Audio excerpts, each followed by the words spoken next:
Welcome. Next stop, the Fashion Bunker.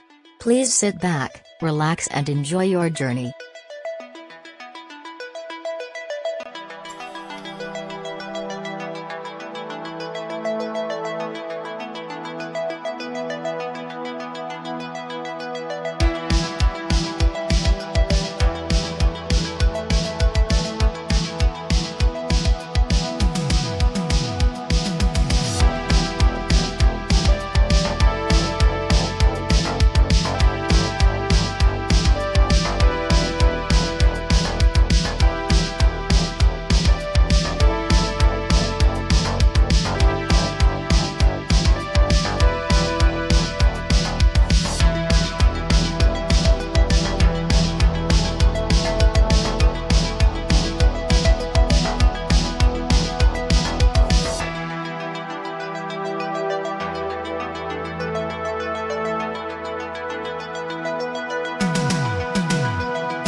Hello?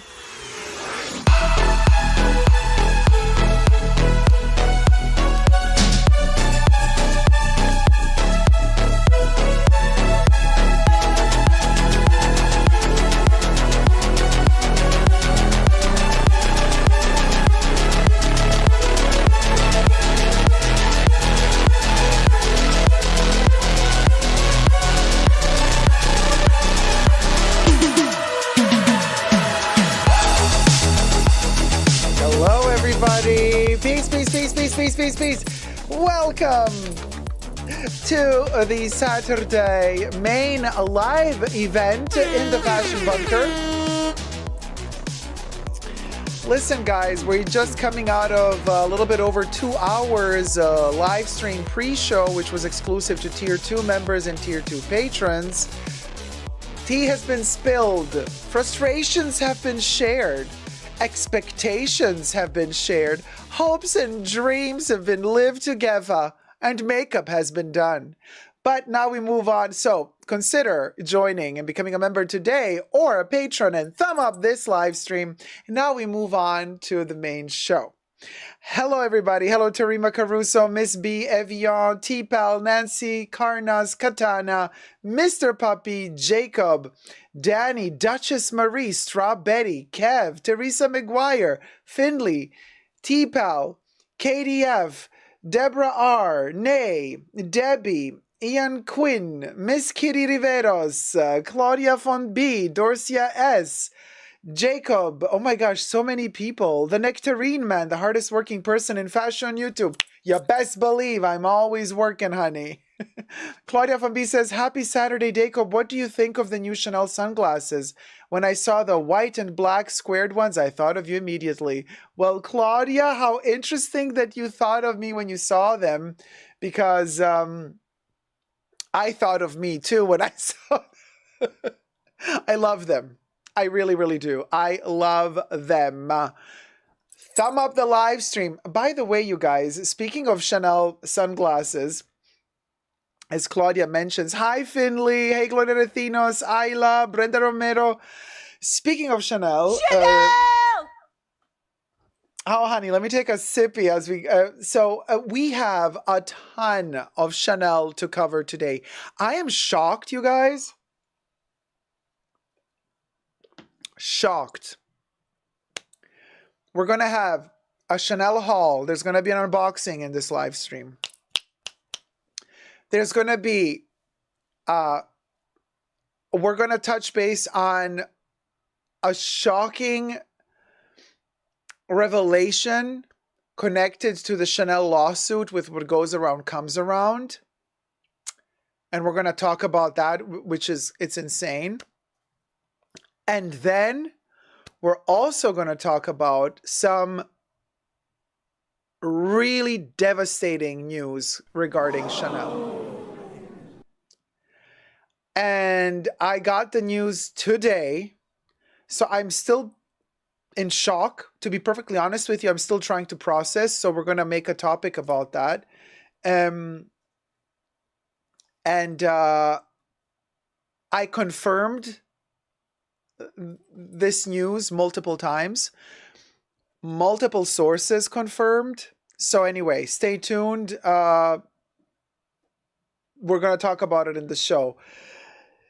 But coincidentally, everything happens all at once. You know what I mean? You know how it goes? Like they say, like one bad doesn't come alone. There's always a bunch of them grouped together. Hi, Melanie Rice. How's it going, sweet? Oh, I love your shirt, Dacob. Thank you, Melanie. Thank you so much. Miss Kitty Riveros, what do you think about the new Louis Vuitton collection? Demierlicious? Meh. Meh. Butter. Yeah, butter. Exactly. Thank you. What's his name? Pharrell. Debbie's like, Kev says Virginie out of the picture. No, I don't think Virginie Via, I don't think she should go out of the picture, but let's see what happens. You know, Luis Protasio, how's it going, sweetie? Gosh, get a life. Evia, happy life. Hi again, everyone in Dacob. I have to leave soon to go shopping with kids, but hopefully when I get back later, the live will still be on. I hope that you guys, that at least some of you yesterday, you know, we did have a live stream yesterday as well. It was a special secret live stream that just happened unannounced. I was actually preparing it almost one entire month, like 4 weeks of preparation. It was the Chance Chanel game live stream where I played the Chanel Chance video game. I kind of went through the history of the entire Chance plus Flankers family and history, and we went through all of the history of Chance. Plus we played the video game, and I showcased a relatively large portion of my collection of Chance Chanel related freebies, which is also super fun, that I've collected throughout the decades. So, oh, Evian says, Dacob, my daughter says hello to you. Her name is Lorena, and she thinks that I'm always watching you, and she's not wrong. Oh, Evian, thank you so much. Well, hi, Lorena. Hi, Lorena. Thank you for tuning in with your mom to watch the Fashion Bunker. Thank you for subscribing, Miriam. Finley. And the perfumes. Woohoo! We love the perfumes. Yes, the perfumes. Happy Life. I watched last night after the live. That was so much fun. Oh, thank you, Happy Life. Nay says, I'm going to rewatch. I missed the first couple hours and I want to watch all the Chance reviews. It was a roller coaster ride. Literally, like the video game is a sort of a roller coaster ride, actually. And It is a roller coaster ride. I'm only realizing it now. I was like, yesterday I didn't say it's a roller coaster, but it is a roller coaster ride, the video game. But then going through all of the topics yesterday was a lot of fun. So, but today we're going to top that. Obviously, in terms of preparation. Oh, okay. Bubbles just popped up the merch. Get your aspirational merch at www.superdacob.com. In fact, I felt a little bit aspirational today at Chanel, believe it or not. Oh, by the way, I'm using the green screen so you can't see the green, but this is the aspirational merch. Whoop, whoop, whoop. Yes, I'm loving it. And thank you everybody for sending me photos of you wearing the new merch and whatever you got from the aspirational collection. It's amazing. Did you guys see the hidden Super Dacob logo in the mountain? I waited to tell you. Well, it's not everywhere. But I waited to tell you this. I didn't say this when we first launched the merch. Ah, T-Pal saw it. Okay, you found the hidden logo. I kind of knew T-Pal was going to find the logo, the hidden like the hidden Mickeys. Hey, Rosha Kishki, how's it going, sweetie? Catherine of Sweden, how's it going? Hi, everyone. Dacob, you did an incredible stream with the Chanel Seanske OMG. Oh, Catherine, thank you so much. Really, the feedback means the world to me because I wasn't sure if you were liking it, if people are liking it in general. It's not like it got a ton of views. So I was a little bit like, oh man, I worked a whole month for this. And then it's like, I don't know. So I hope that you enjoyed it, whoever watched it. So the green screen is better now. Well, ta-da!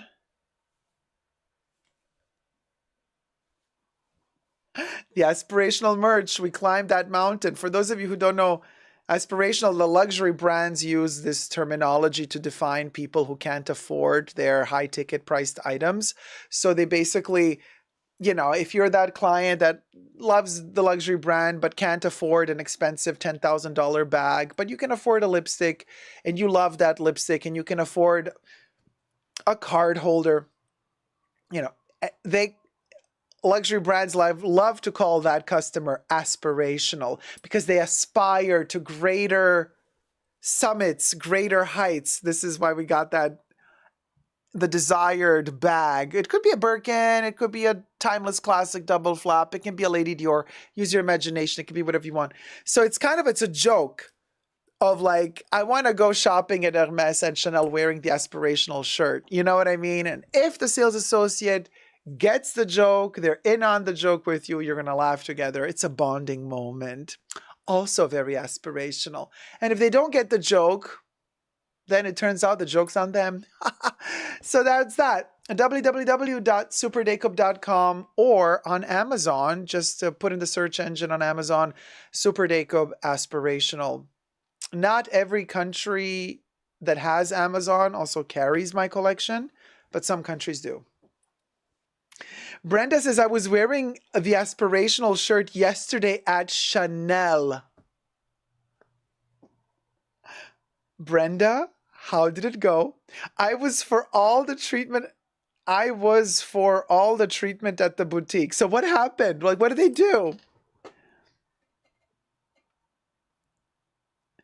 What did they...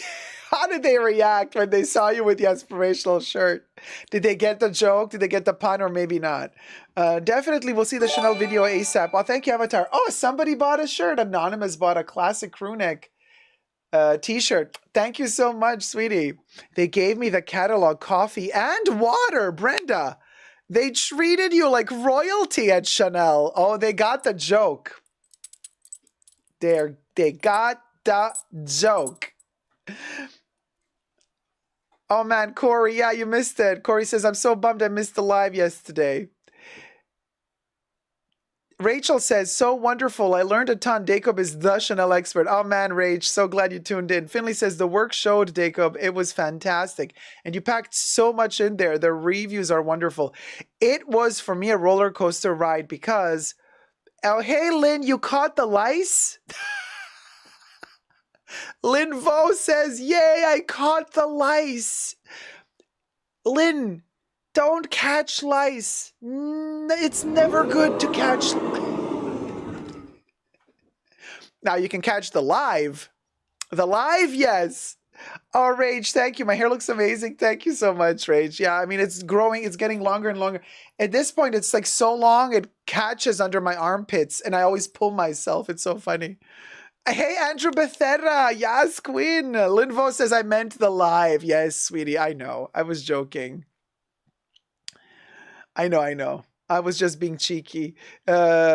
Corey says, there's a shampoo for that. I'm going to take a selfie at Chanel with my aspirational merch. Hella Barbara Rank. That's exactly the point. It's amazing. We should create a whole album of like photos of us wearing the aspirational shirt to luxury boutiques. Oh man, wouldn't that be amazing? And luxury shops and everybody with like aspirational. Because the joke's on them. They're making fun of all of us, you know, consumers, like giving all these names to us, you know, code names for everyone. Girl, give me a break. We can do better. Hey, Letty, how's it going, sweetie? Hello, dear Dacob and Fashion Bunker. Congratulations on an amazing live. Yesterday was amazing. Thank you so much. Thank you, Letty. It really took a lot to make that thing happen. With the special effects, with the video game popping up, with all the perfumes sorted, with all the freebies. You know how much time I needed just to photograph every freebie to do a close-up for you? Because when I lift something to the camera, you don't really see, you know what I mean?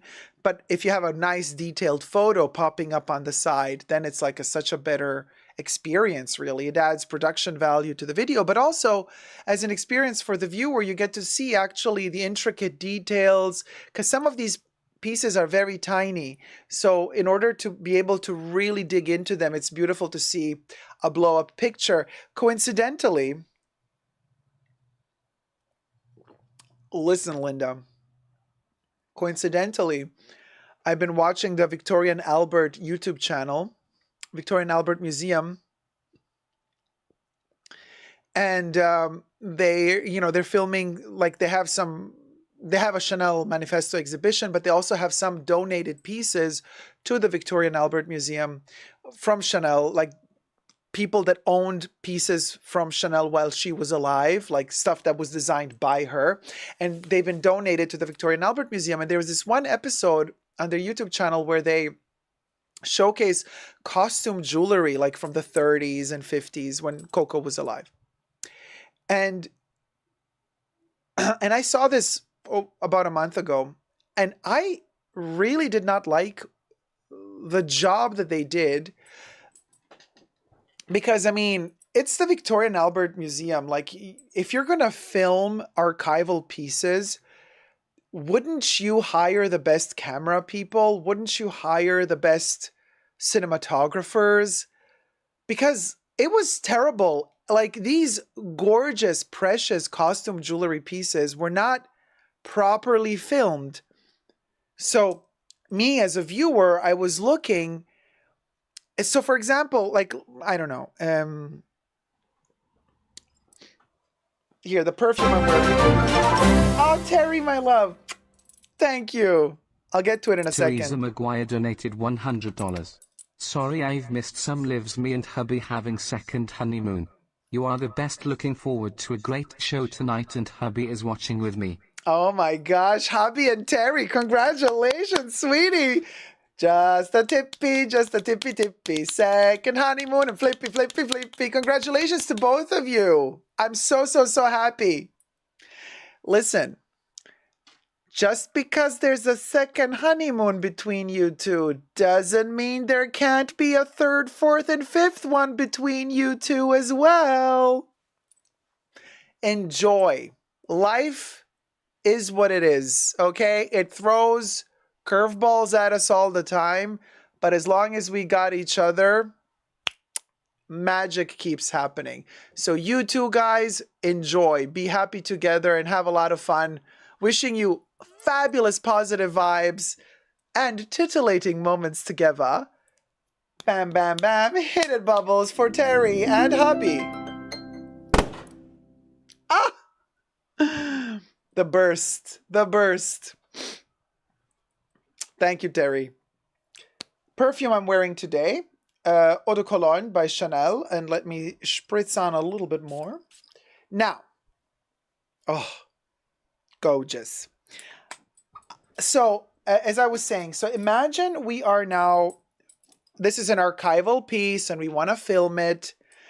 And what do you want to see as a viewer on TV? You want it filmed frontally from the top. You want like a close-up from the front. You want the close-up of every detail. You know what I mean? Instead, what they did with this costume jewelry is like, the costume jewelry is laying on the table.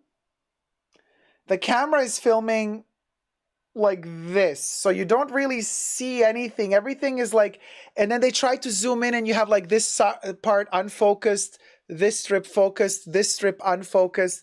They wanted to do some artsy fartsy stuff, but you never really get to dive into the beauty of this costume jewelry that was Chanel's costume jewelry. And if you have the right camera people, you can really make magic happen. Like, if you film it properly, you can make magic happen. And they destroyed it. It was terrible. I was so frustrated. The entire video, I was like, you know, when you like look at the screen and you want something to happen and you kind of start moving your head because you want the camera to shift to the side more. And I was kind of trying to like move the camera for them. It was that frustrating. So, being an avid consumer, a visual consumer of beautiful Chanel pieces, I thought to myself, if I'm going to showcase to you guys these special little details and elements of these trinkets that they make for these fragrances, I'm like, I better do proper photos of them because I don't want to have a Victoria and Albert Museum moment happening. And that's what I did. Zoomed in properly, gave you majestic, huge pictures so you get to see these special little pieces that otherwise are going to go forgotten because, you know, nobody really documents them properly. So there you go, a little Chanel moment for you. Debbie, thank you so much. Yes, thumb up the live stream, y'all. Evian says, this is so funny. While waiting for the live stream, I told my daughter that you are not like other YouTubers doing unboxing videos, even the other day. And then you announced an unboxing on today's stream. Well, Evian, you guys know that there's certain things that I collect. And that's been that way since decades, you know. So, but they're not senseless. Well, not to me, they're not. So when you do see me announce a Chanel unboxing, you know it's going to have a very precise and specific reason for the new piece to enter my collection, to be worn, used, and loved. And you will see today's unboxing is literally part of a continuation of a historic... Oh, the perfume.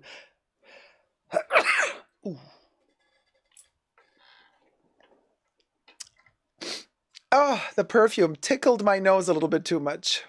Bless you, Dacob. Thank you.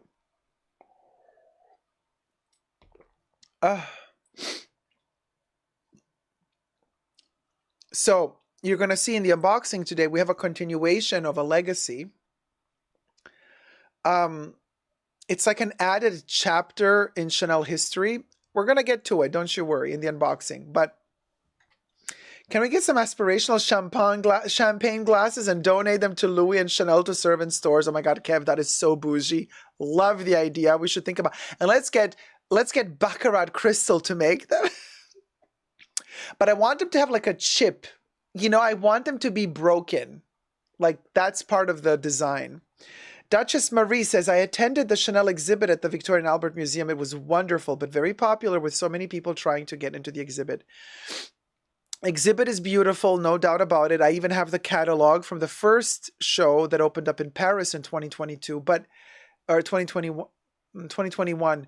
But yeah, it's the videos on their YouTube channel that are a little bit annoying. Wait, hold on. Evian says, I know, sweetie, but she's like you said, he doesn't. But she's like you said. She's like you said, he doesn't, bless you. But she's like you said, he doesn't. Wait, but she's like you said he. Confusion. But she's like you, he said doesn't. What does that mean, Evian? But she's like you said he doesn't. I don't get it. Dacob, did you see the Vogue article where they did a layout of men wearing lapel pins and brooches at the Oscars? No, I did not. The Oscars flew away from me completely, but it sounds interesting. Were they nice? Thank you, Linda. By the way, the look you served for the Sean stream was everything. Oh, thank you, Nectarine Man. Yes. Now, the look yesterday also took a ton of thinking through, from the hair to the makeup to the jacket to the camellias to positioning the camellias. Everything took forever. The choice of the bracelet, which was not Hermes, it was a Chanel one yesterday. And this is also one of the reasons why today I toned it down. You know, we have minimal makeup going on. You know, the classic shirt that I love to wear from Castel Bajac for Benetton. Because I'm like, yesterday is like, that took time. Today we're going to do the opposite. We're going to like tone it down, simplify. So today is the opposite of yesterday. Still, of course, clean and proper. I washed my hair today, prepared myself, makeup in the pre-show. We did the whole routine. But today is a much more chill, leisure type of vibe than yesterday. Like yesterday was like the red carpet event of the Fashion Bunker. It was insane. Monarch says, Dacob, it was worth it. Your outfit and makeup was stunning. Thank you, Monarch. Yeah, we can still deliver, right? When we really go for it. Yeah. Corey says, have you seen the preview of the Target for Diane von Furstenberg collection? Of course, it comes out right after my hubby gets laid off. I have not. We only got 87 likes, you guys. Can we thumb up the live stream? Hi, Despina. How's it going, sweetie? Finley sending hearts. Oh, Finley says no, but she's like, you said. Oh, okay. I still don't get it. Gosh, get our lives as Corey. Glitchy on my end too as we speak. Wait, am I glitching? 90 likes, you guys. Let's get to 100 likes. Gosh, get a life. Glitchy. Have you seen the preview? So I have not. Hella Barbara says, yes. The look was amazing. Felt so particularly well curated. Loved the mix of camellias and colors. Thank you so much. Thank you. Nectarine says, it inspired me to think about wearing more than one brooch at a time. It was a striking look. I sometimes do wear more than one brooch at a time from Chanel. I wore them to the Cannes Film Festival back in 2018. And there's some photos, I think, on my Dacob CC Instagram account. You see my lapel with several brooches. But let me tell you something. Very, very tricky. Very tricky. I only recommend you to wear several brooches at the same time if they're like expensive brooches. Because when you move and you bend and the lapel and the jacket move with you, sometimes the brooch can touch a brooch and they can start scratching each other. So if you're going to do a bunch of brooches together, make sure to really evaluate, of course, the proportions, that they look nice next to each other, like, you know, not weirdly placed, but nicely placed, but also that they're placed next to each other so that they do not bump into each other, unless it's your intention for them to bump into each other and potentially get damaged. But just saying, if you're going to do a bunch of brooches, and you love your brooches a lot and you don't want them to get damaged, just be very, very careful. Place them strategically so that they do not shift during wearing them. Corey says, have you seen, sorry, I'm reading the same comment again. The Target, Diane from Furstenberg comment. Yana says, yes, the styling was so on point for the Sean special. Thank you. Sweet Thing says, oh, I have Target gift cards I need to use. I may go look at the Diane von Furstenberg. I've been burned buying the Target collabs without seeing them in person and checking out the fabric. That's a really good point. If you can, always check out live the fabric before you purchase stuff, you guys. Hi, Marina. I was just playing Sean's and missed the notification. Can't get past level 1 yet. There is only one level, Marina. What do you mean? It just keeps going in loops. It just gets faster and faster and faster. What is level 1? Are we playing the same game? Finley says, wow, I love Diane from Furstenberg. I have some vintage silk jersey dresses I love so much. And you guys know what Diane is famous for, right?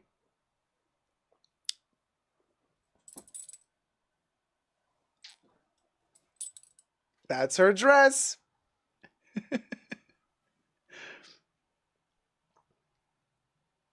No, Marina just says try again. Yeah, there is no winning that. It just keeps going faster and faster and faster and faster. That's the crazy thing. It's just like Chanel with the price increases. The more time passes in the game and the quicker it gets and the less control you have over everything. And the faster it gets. And I mean, there you go. Yep. Yep. The wrap dress. This is how we... Okay, so in the behind the scenes fashion lingo, when... Oh, Monarch. Thank you so much, sweetie. Monarch donated $10. Happy Saturday, Bunker family. Thanks for all the effort you put into your lives, Dacob. Thank you so much, Monarch. Tippy, tippy, tippy, tippy, tippy. Effort in the tippy, we be trippy. Bum, bum. Hit it, Bubbles. So you would just say, you know, in the sales world, or if you're talking about fashion and you do this, or this actually first, this hand, that's the wrap dress. Diane von Furstenberg, just letting you know. Not a mummy in a coffin or in a sarcophagus, although it does look like that, but it's the gesture of wrapping the dress, just letting you know. The wrap dress, yes. Really looking forward to seeing what sort of wrap dresses we're going to see at Target from Diane. You know, I know, Yana Clark, right? With Chanel, there is no winning. Completely agree with you. D says the wrap dress will be stylish and 1,000 tears. Oh, in 1,000 years from now. Gotcha. Hi, Didi Bean. How's it going, my love? Corey says, I have an Isaac Mizrahi for Target wrap dress from almost 20 years ago. I love it. Cheers, sweetie. Hey, Mahora, how's it going? No, you did not miss the Chanel news yet. Hi, Crybaby Uzagi. Kari, Mahora is back. Evian says the Anne von Furstenberg dresses are amazing. So underrated over here in Europe. Wonder why. You know, there's a certain style, particularly in France and in Great Britain, 30s into the 40s. So we have, you can't even say it on YouTube, but this WW2, okay? There's a similar attitude to a wrap dress. It wasn't really a wrap dress, really. I mean, the wrap dresses of the 30s and 40s was usually ladies who are, you know, either running some chores throughout the house, and you have this on the side, you tie it up like a dress that kind of covers your clothes so that you don't get dirty. But the wrap dress is her. That's Diane, you know. Historic, really. Very historic. You know, like a house dress, yeah. Didi says, I love a good wrap dress style. It always fits me great. And this is a good thing. Oh, Despina, my love. Thank you. Despina Lycomitru donated $87.12. Thank you so much, sweetie. Tippy, tippy, tippy, tippy, tippy. Despina, tippy, tippy, tippy, tippy. Despina in Milan at the moment. Whoop, whoop. Hit it, Bubbles. In Bella Italia, Despina, enjoy. Oh, and while you're there, maybe Milan Chanel also has commit. Did you try asking them? They might not have it displayed, but if you ask them, they might pull it from underneath a shelf somewhere, you know, like Paris does. Yeah, Corey, work dresses like an apron. Exactly. Yeah. Hi, BB. How's it going? Hi, Tina. It's a classic. Oh, totally. Classic, not frumpy. A wrap dress is sexy. You kidding? So, a wrap dress by Diane von Furstenberg is so genius because it's flattering on every body type. Every body shape and body type looks beautiful in a wrap dress. And, you know, and that's the beauty, that's the genius part about it, because you adapt it to how you know, how your body fits, and it hugs the body so beautifully. So Diane really delivered a moment in fashion history. Tanya Billings, how's it going? My first designer ready to wear was Diane from Fusmac wrap dress. Beautiful silk, still wear it. They're timeless, you guys. The wrap dress is timeless. Hi, Aish, how's it going? I asked in a beauty boutique and they said they will have it on in May. Oh, Despina, okay. Yeah, May. The entire world says May, except the Middle East and Paris. And all the rest of us have to suffer. Well, May it is. So we have another... oh my gosh, really? We have 1 month and a half to go. We have 1.5 months to go before they release Commit worldwide. I guess more time to put aside some money for the big bottle. Well, speaking of putting aside money, let's do the first topic, y'all. What goes around comes around is going to have to put aside a ton of money for what is happening here. I just need to freshen up the makeup. Oh my gosh, John, you're going to Paris in September?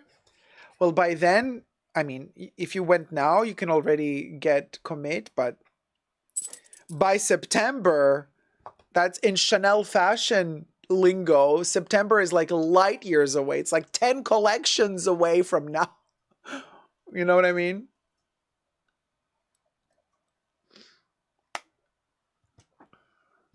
But September can be really beautiful in Paris.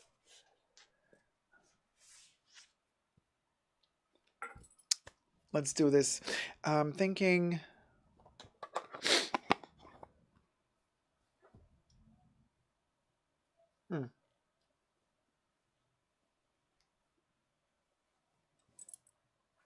My hair is playing its own games. Okay. Yes. Hi,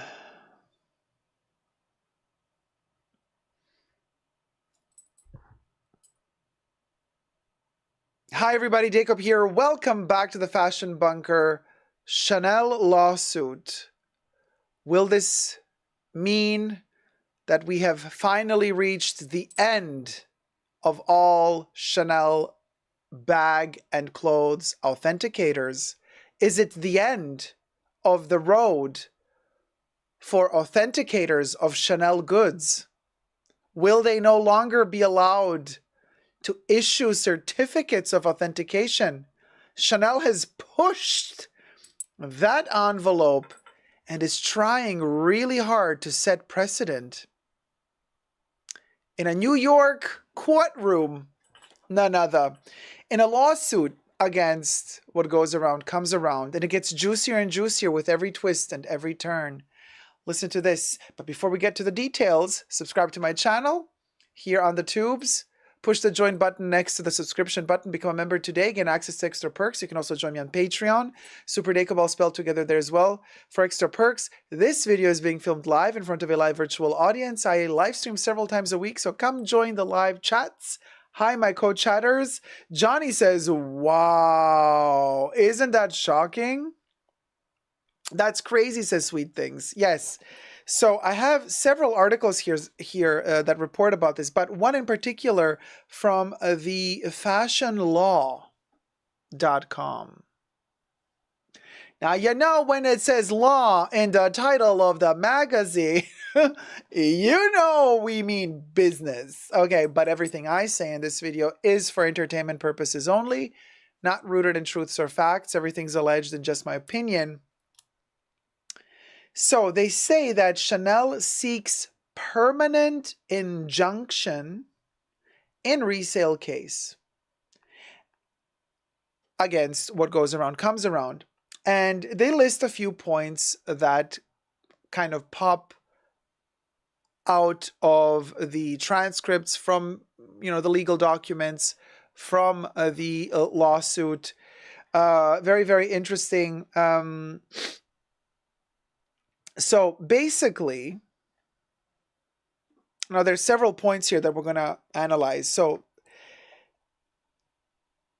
during the New York trial, the federal jury sided with Chanel because already certain decisions have been made and the jury has sided with Chanel. And they're saying, the jury said, what goes around comes around, the pre-loved resale store, is liable for, one, and this is from the transcripts, willful trademark infringement, false association, and unfair competition based upon its unauthorized use of Chanel's trademarks and other indicia of Chanel. 2. Willful trademark infringement based upon its creation and use of various hashtags containing Chanel or Coco Chanel to advertise and market products on social media. Let me stop for a second on this point. For those of you who on Instagram use the hashtag Chanel amongst other hashtags and the posts you post on Instagram that have the hashtag Chanel, have you noticed how those posts are usually the ones that get taken down by Instagram and you get a notification that says taken down for infringing copyright of third-party claimant for selling goods that you're not allowed to sell because you're not that third party, when you weren't even selling anything on Instagram? You were just photographing your own trinket you got from Chanel and you wanted to put a hashtag Chanel on it, and they deleted it. And there you go. Kev says in the chats, Dacob called it. Yeah, I'm telling ya. This has been going on for years and nobody wanted to talk about it. I kept raising awareness about this. Now people are waking up, and looky, eggs and cookie, in the lawsuit, Chanel is not only going after us on Instagram, and we're not even selling shit. We're just spending a ton of money from buying these products from Chanel, and we're happy to share them with the rest of the world in photos. We like to photograph the pieces we love. No, we cannot use the Chanel hashtag allegedly either, because some of us get flagged when we do. It's insane.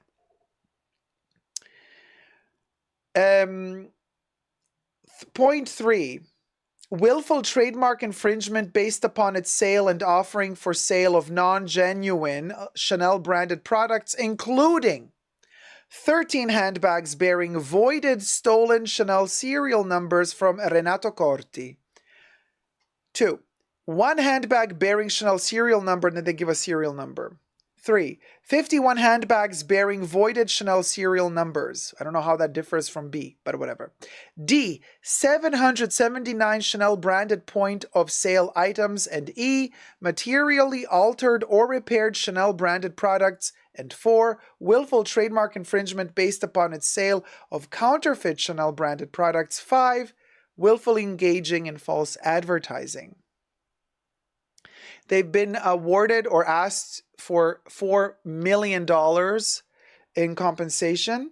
But amongst this list that keeps going of issues that we're having, one thing pops particularly out from all of these other accusations and points. And that would be that Chanel wants, well, in the new injunction, because Chanel is pleading or asking for an injunction against what goes around comes around. In the new injunction, hear this one out, you guys. This is very important, especially for authenticators out there. And I've called this one as well months ago, and then some authenticators came from me and said, how dare you speak out against authenticators? Well, look what's going down now.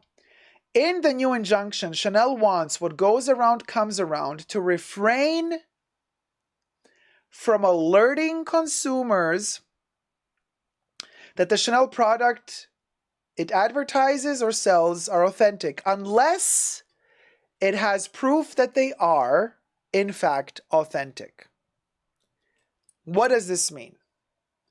This means that Chanel is asking for an injunction. Basically, Chanel is saying, asking the judge and the court and the jury to block what goes around comes around from the right to issue authenticity certificates. because Chanel says, you, what goes around comes around, you cannot possibly authenticate a Chanel bag or a Chanel product as authentic or non-authentic because you are not Chanel. You are not trained by Chanel to authenticate. You cannot issue an authenticity certificate of a Chanel product because you are not Chanel. In other words, only Chanel can issue an authenticity certificate for Chanel goods, in my opinion. No, I mean, that's what they say, in their opinion. But in my opinion, and I said at the beginning of the video, everything I say in this video is for entertainment purposes only, not rooted in truths or facts. Everything's alleged and just my opinion. So that is valid for the entire duration of this video and every video I make. What does this mean? If they get through with this and the court sides with them, and they have, if they fully side with Chanel and they say, yeah, okay, we're not going to allow anymore what goes around comes around to issue authenticity certificates for Chanel goods, that sets precedent, you guys. That means that all of y'all's authenticators out there are in deep trouble because Chanel can come for you next. Because nobody's allowed to issue an authenticity certificate of a Chanel bag but Chanel. That's what they want. Unless they have permission from Chanel to issue an authenticity certificate. Or if they have proof that the product is authentic. But based on opinion, you can't just say, well, it is, you know what I mean? Here's an authenticity certificate because I looked at the bag and I deemed the bag authentic. So here's an authenticity certificate from my company that states that the bag is authentic. Chanel doesn't want that, right? So if they get through with this, all authenticators are going to lose sooner or later their jobs. Maybe even their businesses. I mean, if a powerful company like this comes for you, good luck. You know. But who gives proof that a product is authentic? How can they prove that the bag is authentic? Well, Chanel can give proof. I mean, you can technically also, if it's a pre-loved store and a customer comes into a pre-loved store and they want to sell a Chanel bag, their Chanel bag, through you, and you are the consignment store, you might ask for proof of authenticity as well, right? So the person who owns the bag, they can say, well, I bought this bag at Chanel 10 years ago. I still have the original bill. Now, bills can be forged. Receipts can be forged. You know, Chanel has advanced their system of receipts now, for example. So in the past, just a couple of years ago, when you would buy a Chanel bag, even though they had their little stickers with serial numbers in them, on your bill, receipt, proof of purchase, they would write the product number of the bag, the price you paid, your name as a customer. They put your name and your address on the receipt, on the bill, and there's a date, and then, you know. But they did not place in the bill the authenticity number. Shortly before, Chanel introduced those little metal plaques inside of the bags and wallets on chain. They started already towards the end era of the little authenticity stickers inside of their bags. They started printing that serial number of the bag onto the receipt. Then, when they introduced the metal plaques with those random codes on them, they started also implementing the technique of printing on your receipt that code that is in the bag on the metal little plaque.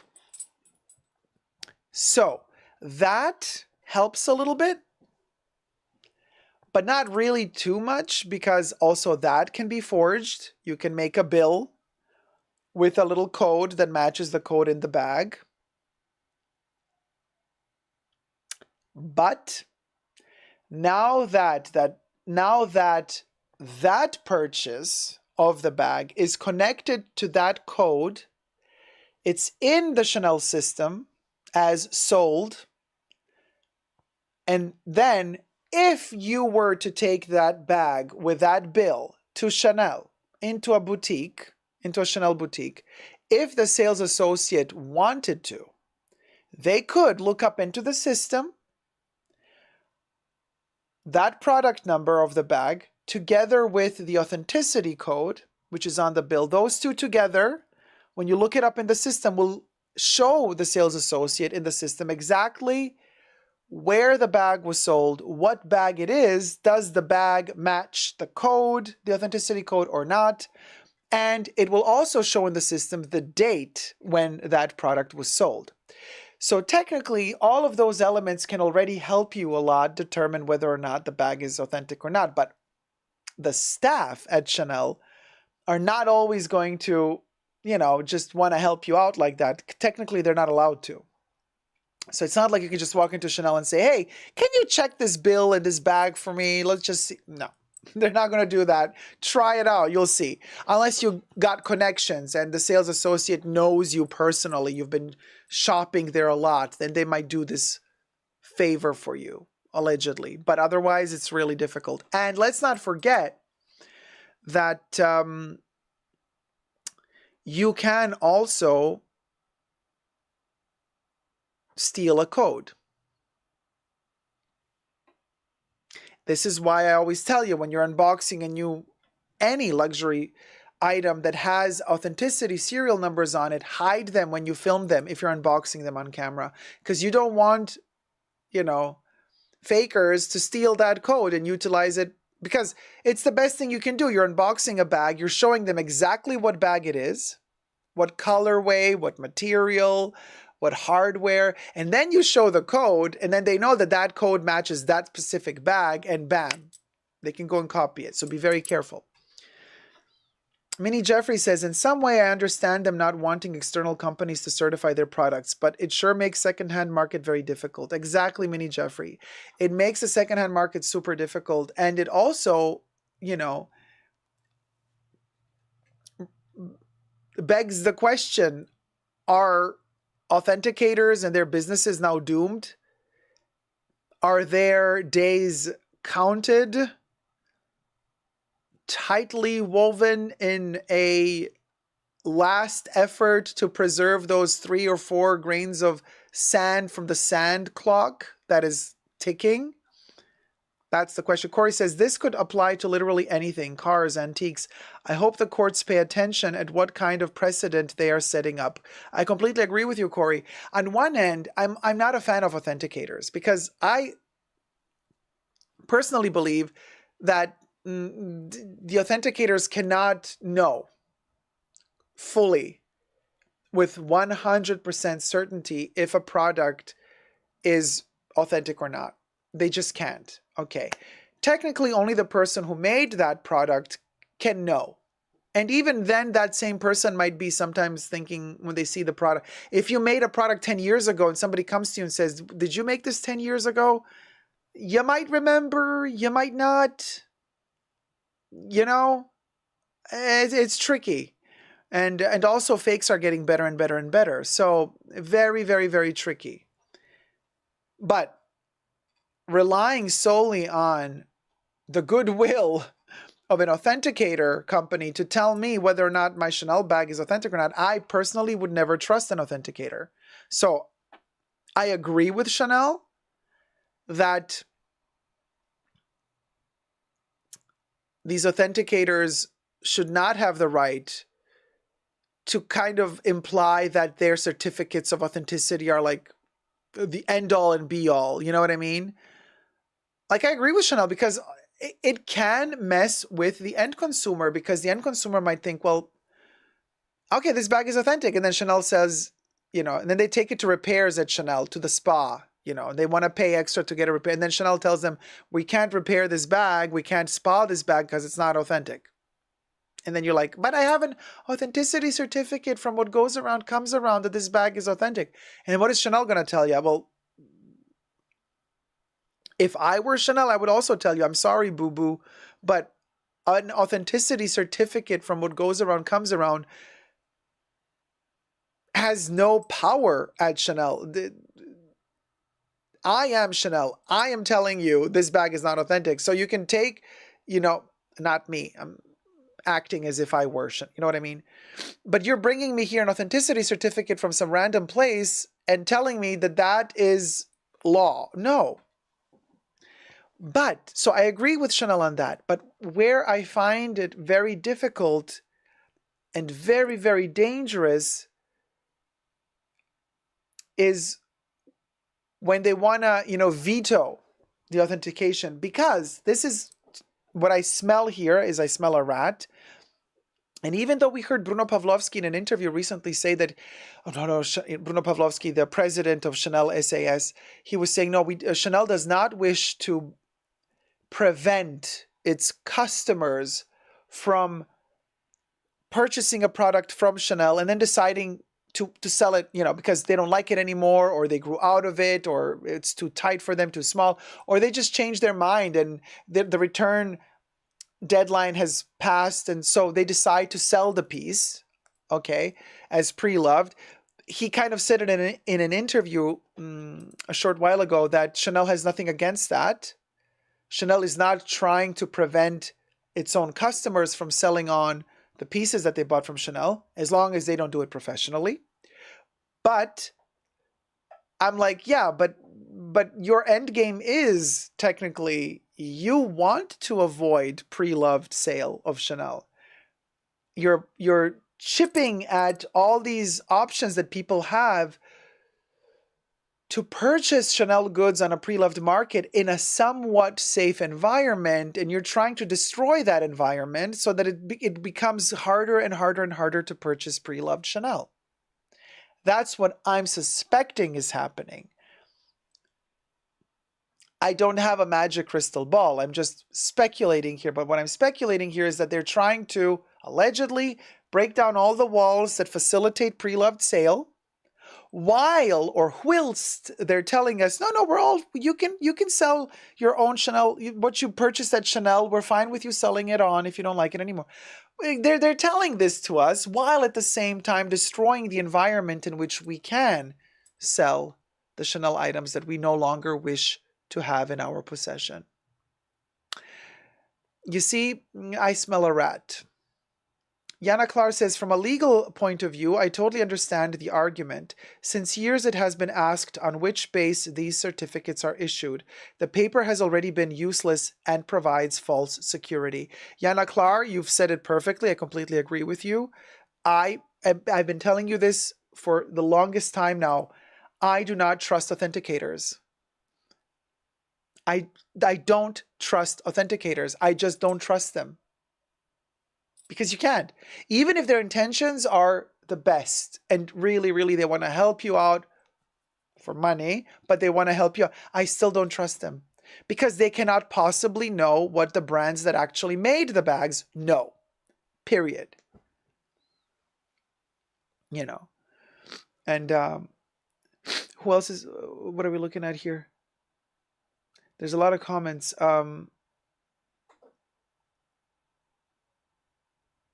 Okay, we're scrolling like this, just makes me completely go out of, so we have to cut here. Like, I can't do it like this. Sorry.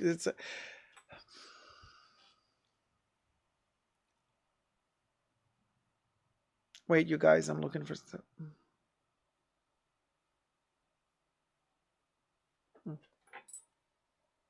Here's another comment from BB. I have one secondhand bag that was authenticated 4 times, but I'm still very scared that it's not the real deal. Personally, I won't go secondhand again.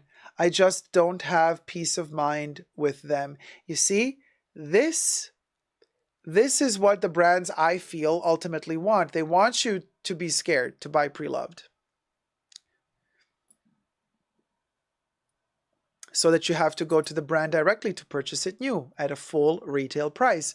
And this is why I was speculating several years ago in another video of mine whether or not some of these luxury brands are actually manufacturing their own fakes to disrupt the whole pre-loved market, so that they can, they're like, oh, the fakes are like the super fakes, the super ultra king fakes, whatever they're called, to terrify the consumer, because then the consumer is going to start thinking, boy, these fakes are like so good, and I really don't want to risk buying them and then spending a ton of money on something that I thought was authentic, but then it turns out not to be.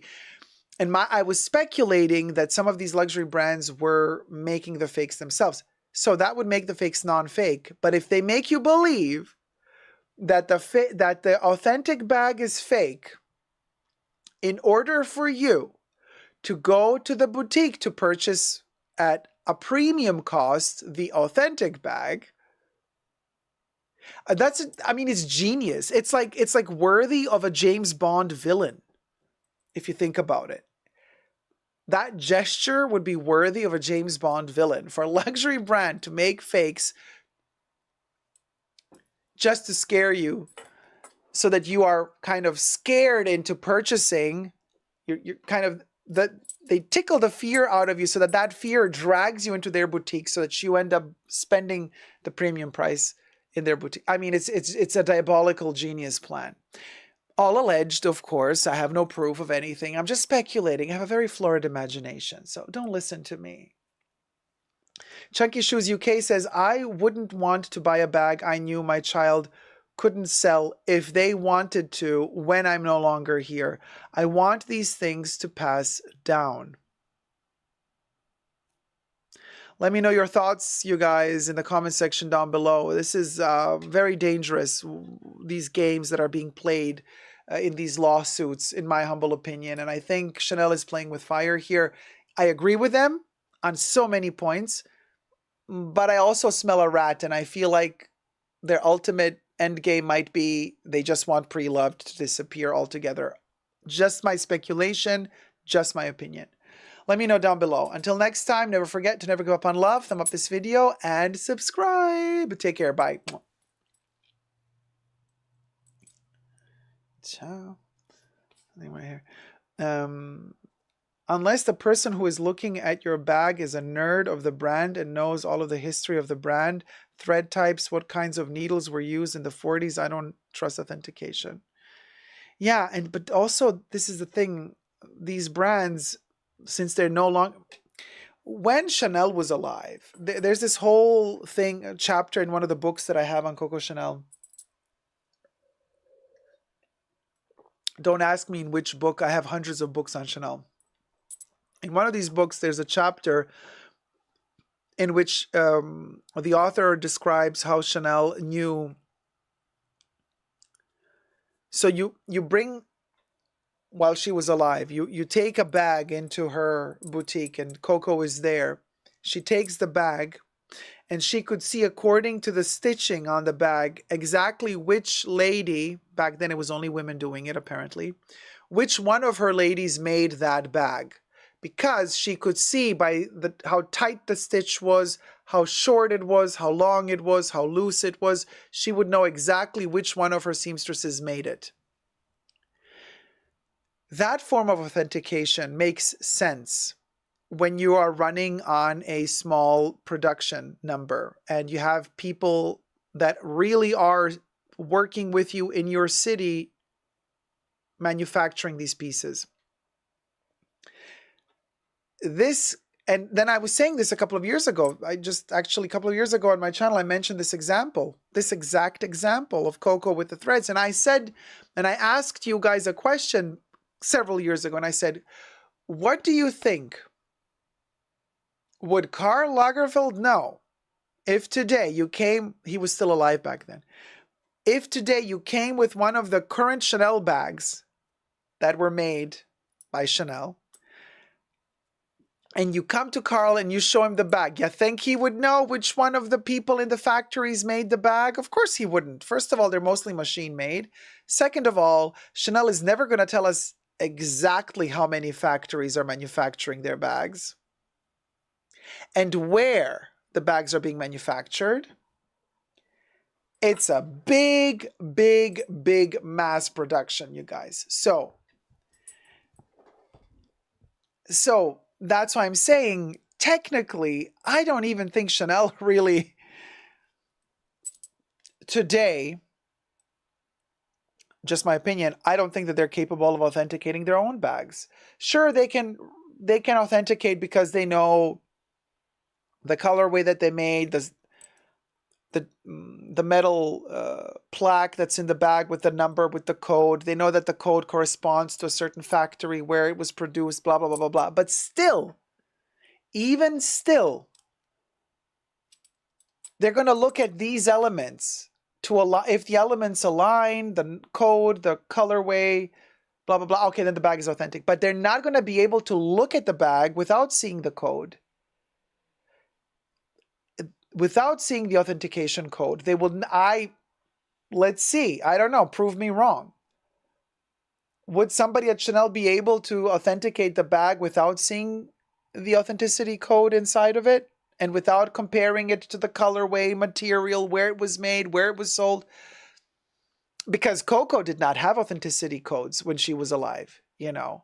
They didn't have authenticity codes inside of the bags when Coco was alive. So they would authenticate a bag by looking at it, feeling it, touching it. Finley says, too many bags, too many seasons, too many factories. Exactly. Exactly, Finley. This is terrifying, says Zen. Yeah. In other words, don't buy pre-loved, says Evia. Well, no, I made a video about what I think you can still buy pre-loved. I made a whole video about that, Evian. You can go check it out. And I say very clearly in that video what I think is still doable in terms of purchasing secondhand. Of course, you always need to be scared because you don't know. The seller might be a scammer and might take your money and never send you the stuff you bought. You know, I'm not saying you should just be worried about authenticity. You also need to be worried about the moral integrity of the seller online. If they're going to send you a box full of rocks, little rhyme, instead of the actual product inside of the box once they ship it. So there's a lot that can go wrong. But if we're just to limit ourselves to authentication, certain products, certain seasonal products were not that copied. You know, it's usually the famous pieces that everybody wanted. Those are the ones that usually get the fakes rolling. And it's usually not the case with more kind of obscure seasonal pieces, right?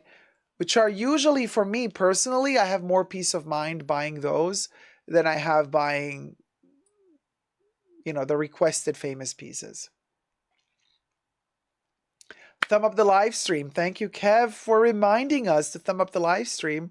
Chanel will be the first brand to have control over collectibles. I don't think so, says Leslie. TM says, what about the luxury purses come with a tiny chip and air tag them? And once again, a luxury database run by the brands in order to prove the inventory is theirs. Well, the air tag, I don't think any brand puts air tags in an item that they sell to you. I don't think they're allowed to track you. That would be illegal. Well, in some countries it would. Oh, sweet things. Of course, it's not just Chanel that would take advantage of this. Many other brands would as well. This issue opened a Pandora's box. The people that sell these luxe brands are in trouble now. Yep. Allegedly.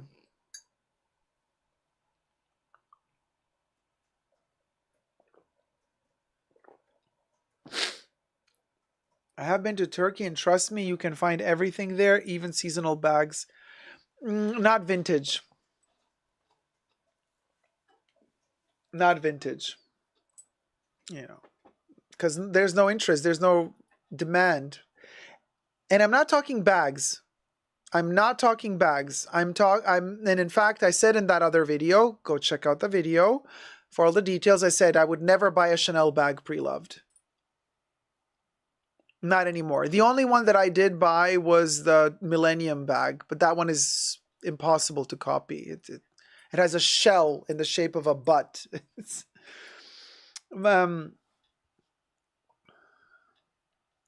No, I would not buy a pre-loved Chanel bag. I'm talking about other things, like the pre-loved Cruise 2012 Versailles bow in the Marie Antoinette blue silk. That is such an obscure item. There's no faking it. You see what I mean? Like, there's items that I feel comfortable. I felt very comfortable purchasing that bow, hair bow. I knew exactly what it was the second I saw it. Can you imagine a pre-loved store selling a Chanel bag, but not being able to tell you if it's authentic or not? Prices would plummet. And those shops would lose business because, I mean, could you imagine the shop not being allowed, the pre-loved shop not being allowed to tell you, the customer, to tell you the bag that they're selling you is authentic because the law prohibits them to say that. Imagine how difficult it would be for them to make any business.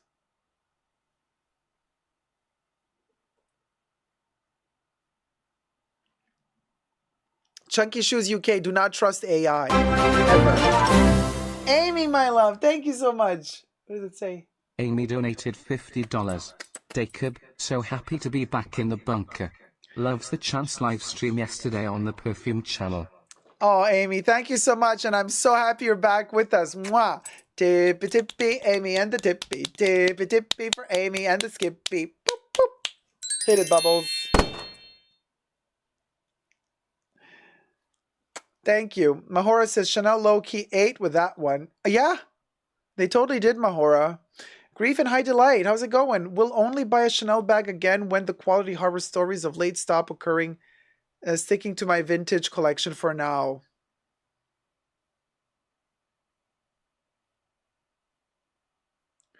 Corey says other brands are letting Chanel foot the hill for the law fight. Foot the hill? I can't buy pre-loved Chanel bags, but neither new by the boutique because of the leather issue, says the Spina. Yeah, difficult. The bill. Yeah, that's the bill. Sorry, guys. Can't. It's not working for me like this. I cannot do the zigzag, really. Sean Sway says, hello, Dacob. Have you heard about the Gucci lawsuit? Another lawsuit. Is it a current Gucci lawsuit that happened today? If it happened today, no. No, Debbie. No, Debbie, do not slow down the chat. No. It was an error on my end. The chat is not too slow, Debbie. No, it's me. I'm talking to myself. Don't worry. Andrea says, at least the resellers might bring down pricing like the ridiculous 5% off new retail for a noticeably used bag. Well, the resellers might not be able to have a business. I mean, reseller. Are you talking about like private person that just has a job or whatever, and then in their private time they have a bag they don't want anymore and they want to resell it? That's a different story. But professional resellers who have their shop and want to resell, that's not gonna fly, because they're gonna, if the prices keep plummeting because they're not allowed to authenticate and they can't give peace of mind to their customers, and they're gonna close shop. How are they gonna, if they can't earn money, how are they gonna, survive? How is the business gonna survive? Anyway.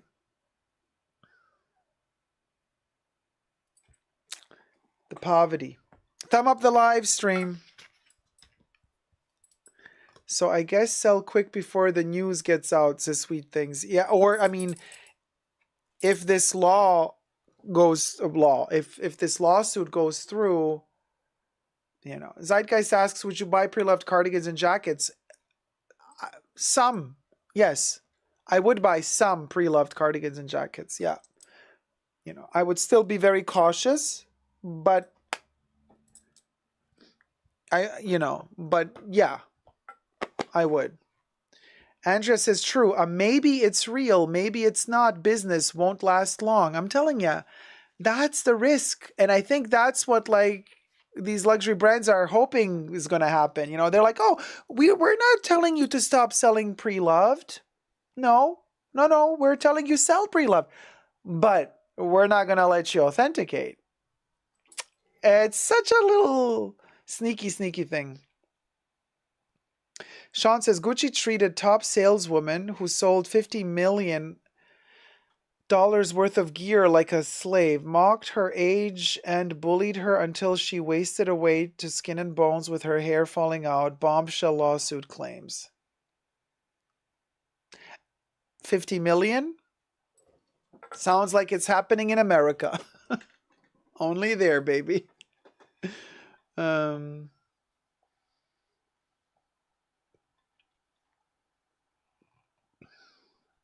Pipi Lamois asks, Dacob, do you prefer gold or silver Vivienne Westwood jewels? Both, seriously. Both are beautiful in their own way, and I have both. And sometimes I buy the same piece in both colors. Because I love both. Gladys Rivera says, oh, the news is out. There are other YouTubers out with the news. Gladys, what are you trying to tell me? Avatar says, hi, Avatar Primus, but airport security officers can tell if a bag is original or fake, LOL. No, Avatar, that's not what... So, they do not request you to do too much of authentication. They just want to have proof of purchase. That's enough for them to authenticate. Otherwise, they'll take the bag away from you if you're in Italy and they think it's fake. Mr. Puppy donated $20. Thanks for your hard work, Dacob. Appreciate you. Oh, thank you. Thank you so much, sweetie. Tippy, tippy, tippy, tippy, tippy, tippy, tippy for Mr. Puppy and the real Mr. Puppy. Both puppies. Hit it. Yes, Bubbles. So I have no clue what Gladys means by there are other YouTubers out with the news. Oh, Rach, thank you so much. Rach just gifted 5 Super Dacob memberships. Zeitgeist was gifted a membership by Rachel KNG. Pipi Lemoine was gifted a membership by Rachel KNG. Evelyn Rodriguez was gifted a membership by Rachel KNG. Mary Smart was gifted a membership by Rachel KNG. Angela Y was gifted a membership by Rachel KNG. Welcome to all the new members, and thank you so much, Rach, for gifting the Tier 1 memberships to 5 lucky recipients. We'll go. Yes.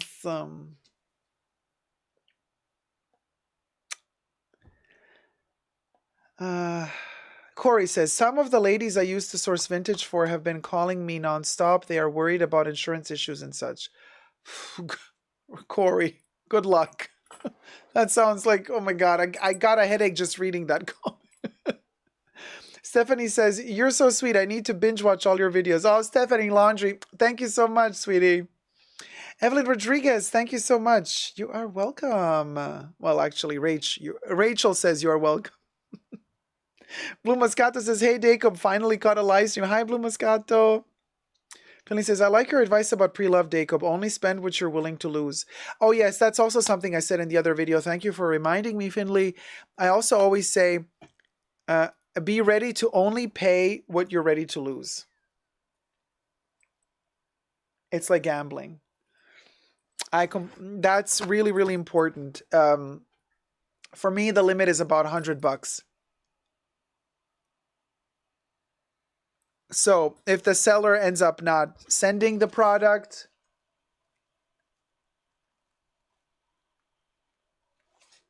you know, gets lost or stolen on the way,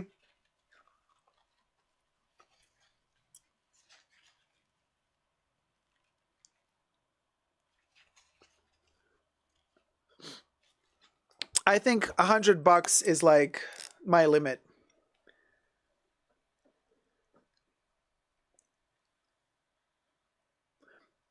Where I could say, yeah, I'm okay. If something goes wrong, I can gamble. Like, I love this product, I want to order it.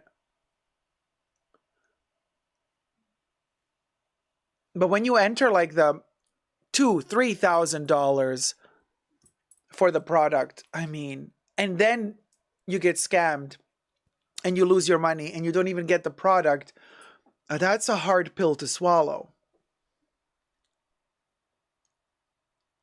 Always be very ready to only purchase what you're ready to lose and forget about.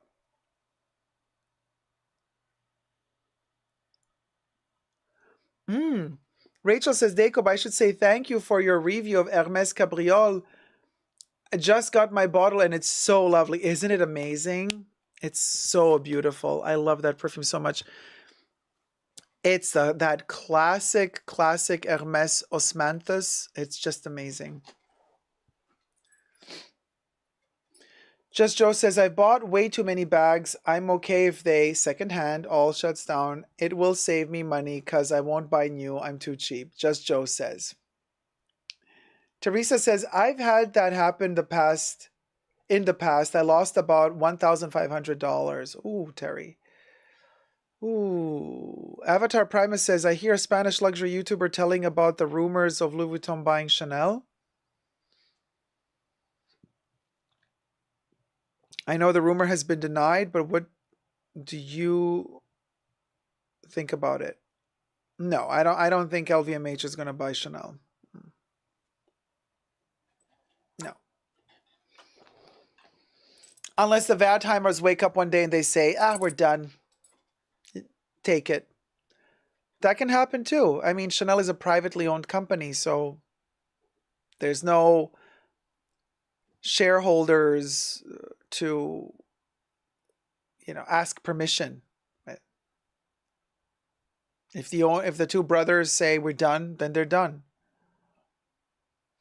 Patricia Casey says, had to stop in to say hello to you, Dacob. Hi, Patricia Casey, and to this gorgeous bunker family. Have to go visit with my brother in a few minutes. All right, sweetie. Have fun with your brother, and thank you so much for popping by. Thumb up the video while you're at it. Thumb up the live stream, you guys. What money is going Gucci to buy Chanel with? What money is Gucci going to buy Chanel with, says Mahora. Oh, okay, gotcha. Well, why Gucci? LVMH, Gucci is caring. Why is Cabriole so stinking cute? What the hell? I just looked it up. Oh, it's adorable, Nay. It really is. Yeah. Nancy says, Facebook group is where I lost money. I had only been comfortable on the sites. Nowhere is truly safe. Yeah, there you go. You see? Yeah, there you see. Oh, Finley, thank you. There are so many good perfumes. Dacob has turned me into a perfume lover.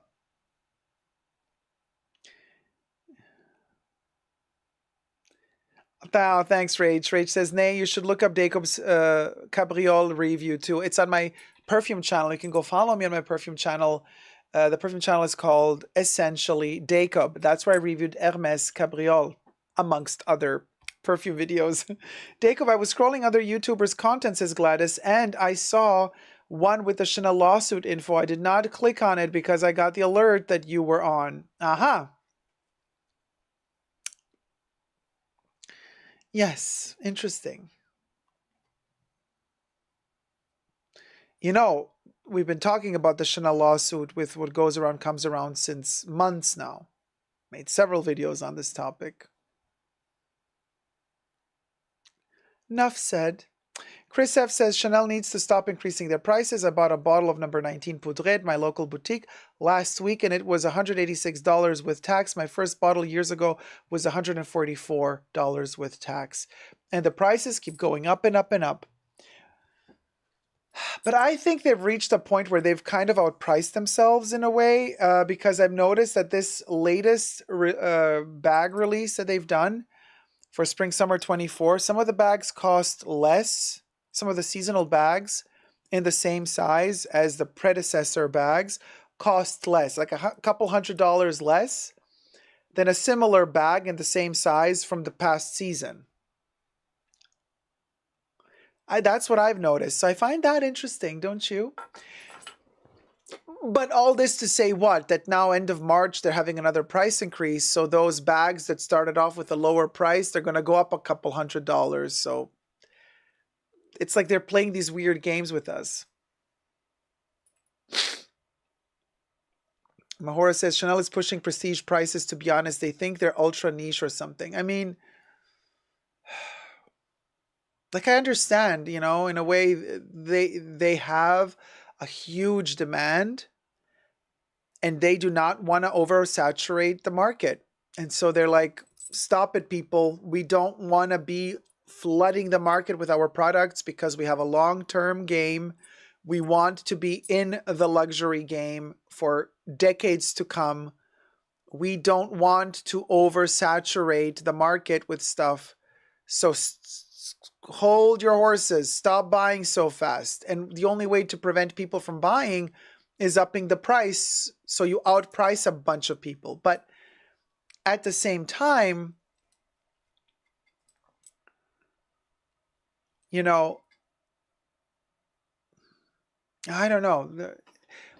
At the same time, I think like you have to maintain your quality, which hasn't always been the case. Chanel is pushing prestige prices, to be honest. They think they're ultra niche or something, yeah. Kev says easier to, but the problem is this: people have bought so much Chanel, like the market is flooded. Like you see Chanel bags everywhere. They're not rare. So the jig is up. Chanel already shot itself in the foot because like they're everywhere. But there's still this illusion that they're rare, even though they're not.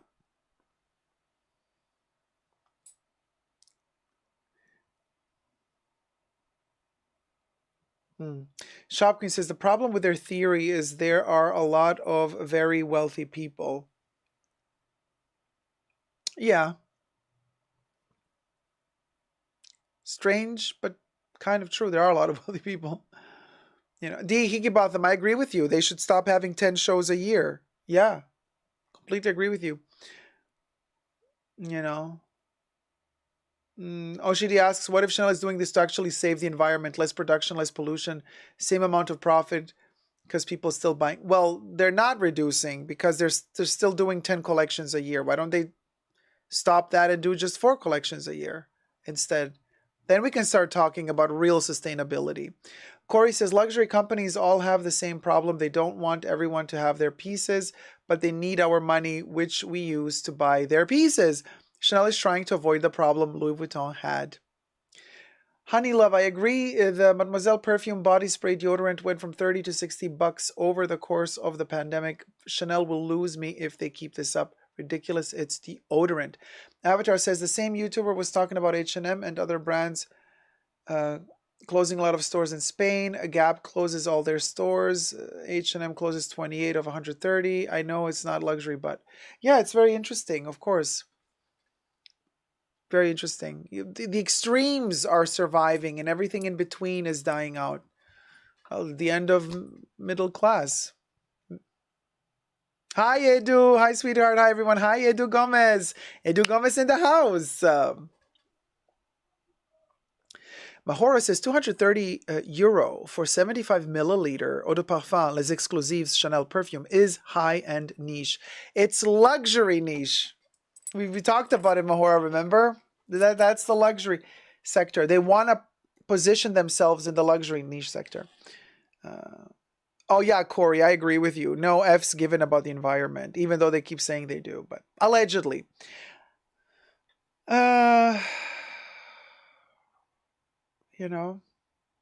Anyway. Yana Klar is in the house. Let's do the next video.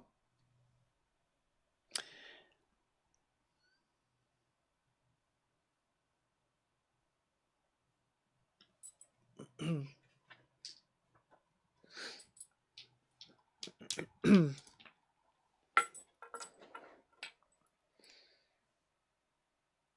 everybody, Dacob here. Welcome back to the Fragrant Bunker. I have devastating news from Chanel to share with you. It has come to my attention from several sources, and I would like to say thank you to one of my wonderful members and subscribers of my channel, Yana Klar, who sent me an email kind of alerting me of something. That something I have later confirmed with my Chanel sales associate, as well as a Chanel beauty boutique manager. Now, I really am trying to wrap my head around this. I'm really trying very hard to understand why this has happened. So, where to begin? Well, first, subscribe to my channel if you haven't already. Push the join button next to the subscription button. Become a member today. Again, access to extra perks. You can also join me on Patreon. Super Dacob, all spelled together there as well for extra perks. This video is being filmed live in front of a live virtual audience. I live stream several times a week on my main channel. Come follow me. There, everything I say in this video is for entertainment purposes only, not rooted in truths or facts. Everything's alleged and just my opinion. You heard it here first.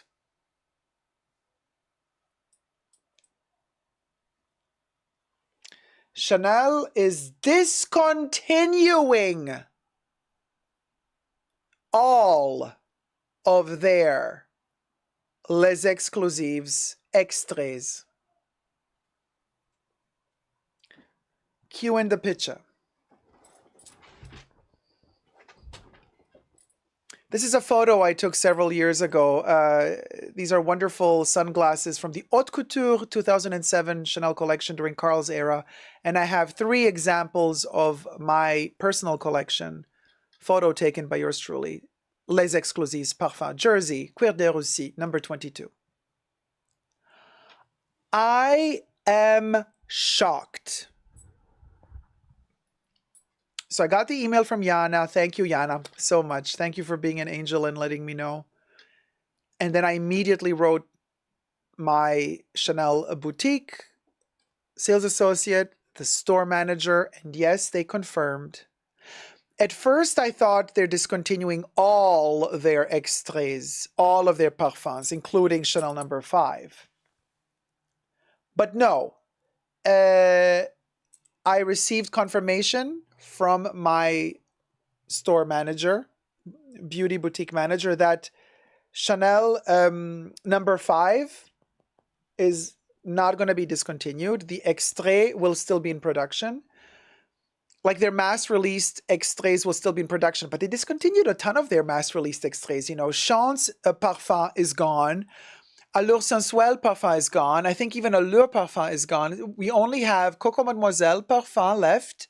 Chanel number 5 Parfum. Chanel number 19. I think even Coco is gone. Coco Noir is gone. The Parfum. We're talking just about the extrait concentrations, you guys. We're not talking about the eau de toilettes, eau de parfums, and colognes. Chanel doesn't even have cologne anymore. They've discontinued all the colognes. So, my sales associate / manager said, the Les Exclusives extraits have got the chopper. Extrait means parfum. Okay, so this thing here, parfum, is the extrait. It's just a different word for the same thing. In French, they use parfum, but they also use extrait. Guerlain loves to use extrait to describe a parfum. It's the kind of highest concentration of essential oils, lower concentration of water and alcohol in a fragrance. So it's kind of a special condensed version of a fragrance. Okay. I do not know. You guys, it's not that simple. Mahora is saying, like, what do they expect? Sorry, Sweet Things is saying, they are too expensive. What do they expect? Of course, they don't sell. It's not that simple, Sweet Things. It's not that simple. Let me explain to you why. I think the situation is worse, and I really hope this is not the case. Okay, follow me here. This is a little bit, now we're going into advanced territories here, so try to follow me.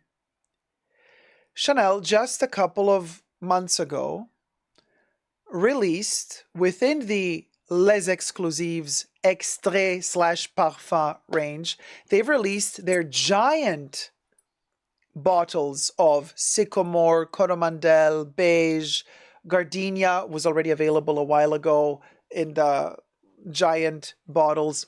Not factice, the actual extraits and parfums. And yes, these 15 milliliter parfums were sold out since months. They've been gone from the Chanel website. Like, you click on the product and it says, not available. You know, if you want, click here. We can notify you when they become available again. But also Chanel number 19 has been gone for months. And number 5 has been gone for months. So I thought they're just going to refresh somehow. In the meanwhile, so speculations were brewing months ago already, like whether or not they're going to discontinue all their Les Exclusives or all of their extraits. Sorry, not Les Exclusives, all of the extraits.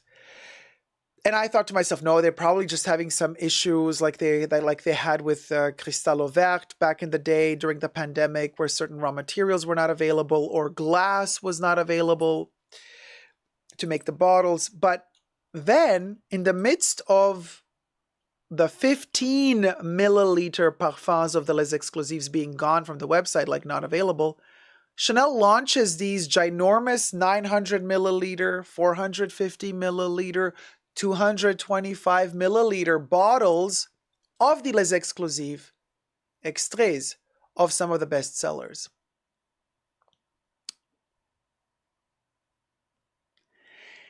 And why would they launch these huge bottles right before they discontinue all of their Les Exclusives parfums? Why? To use up all the liquid, all the perfume left, so they put them in the big bottles and sell those off, you know, just to end the production? No, I don't think that's the case, although it would be funny if that were the case. But no, I don't think that's the case. I hope I'm wrong, and everything I say in this video is for entertainment purposes only, not rooted in truths or facts. Everything's alleged and just my opinion. I hope I'm wrong about this, but I almost feel like they're trying to create an elite thing with these extraits. How terrible would that be if they purposefully discontinued the 15 milliliter bottles that are already super expensive? They're around about $300 per bottle. Could you imagine if they discontinue and they are, and then they only manufacture the $10,000 giant bottles? They keep imagine if they kept manufacturing just the giant 900 milliliter, 450 milliliter, 225 milliliter parfums, extraits of the Les Exclusives, but stopped manufacturing the 15 mils. So now, if that is true, they literally are opening up the extraits only to the ultra rich. I mean, who has $10,000+ to spend on one bottle of perfume? Albeit it's a huge bottle, but if you don't have an option to purchase a smaller quantity, they're like, well, it's this or nothing.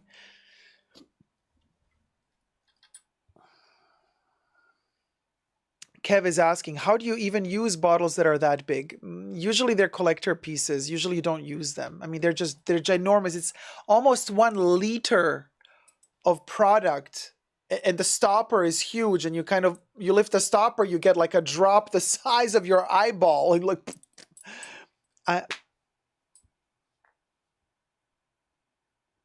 Debbie's like, yes, a perfume or a bag. Yeah, if they both cost $10,000 at this point. I am shocked But interesting, when I wrote the sales associate from Chanel, I said, well, oh my gosh, I just got news that the extraits are being discontinued. And the sales associate answered, yep, they are, all of them. And I was like, what do you mean all of them? Like also number 5? Or like the Les Exclusives only? And then I got response, no, only the Les Exclusives, wink. Then I wrote back, but why would Chanel do this now? Why are they discontinuing these if they just launched them in the big giant bottles? And to that question, I got no answer from the sales associate. And it's the fact that I got no answer to that question from my sales associate that I thought, oh, they're not allowed to tell me something. They're not allowed to tell me that the giant bottles are not being discontinued, maybe. Maybe that's what they're not allowed to tell me, because maybe allegedly, they're not allowed to tell me that Chanel wants to keep producing the giant bottles as prestige and take away the little ones from the common folk.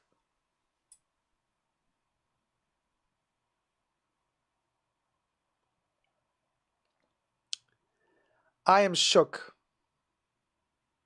Yana Klar says for the aspirational customer, they'll still have 225 milliliter bottles for 2,500 euro. Exactly. Aspirational. Speaking of aspirational, check out my aspirational merch. You can wear this next time you go to Chanel. Get it at www.superdacob.com. Yeah, the green screen is messy. Oh, there you go. You can see it better now. Ta-da, magic. Get your aspirational merch, the aspirational client, and wear this when you go to Chanel next time and be like, honey, I see what you did there. I know you think I'm that aspirational client. So what? It's the aspirational clients that keep your company afloat, honey. All of us buying your lipsticks and your makeup. www.superdacob.com or on Amazon. Just search in the Amazon search engine for Aspirational Super Dacob. Cling!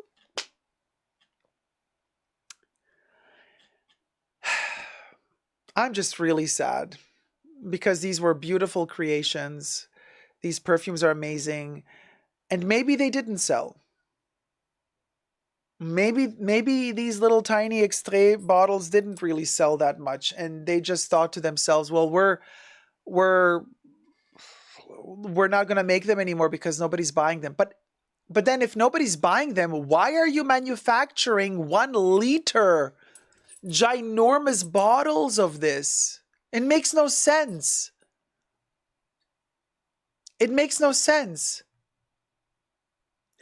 Grief and High Delight says, I'm going to buy the giant bottle and I'm going to start a resell dispensary. Look at you being clever. And they also changed their prices for these giant bottles. So basically in the past, you know how it works with perfumes. The smaller the size of the bottle and the more you pay per milliliter. Okay. The bigger the bottle and the more money you save per milliliter. And that used to be the case with the giant bottles of Chanel No. 5, because Chanel No. 5 Extrait used to be made in these giant bottles since, decades now. But the 225 milliliter would cost you more, Parfum, Chanel No. 5, in the past would cost you more per milliliter than the 400 milliliter bottle, the 450 milliliter bottle per milliliter. And that would cost you less than the 900 milliliter bottle per milliliter. Now they've changed that, and if you check the pricing in France of the Les Exclusives giant bottles, the ratio is exactly the same. If you notice the price as of now, March 2024, I can't guarantee that's going to remain the same in the future, but as we're filming now in March 2024, if you check on the French side of the Chanel website and you check the prices of the giants, it's the exact same ratio. 225 milliliter costs you the same per milliliter as 450 ml as 900 ml. So they're not making you save any money anymore, which is even more bizarre. It's even more bizarre. They're not incentivizing you at all to purchase the bigger bottle, because you're not saving money anymore purchasing the biggest bottle like you did in the past.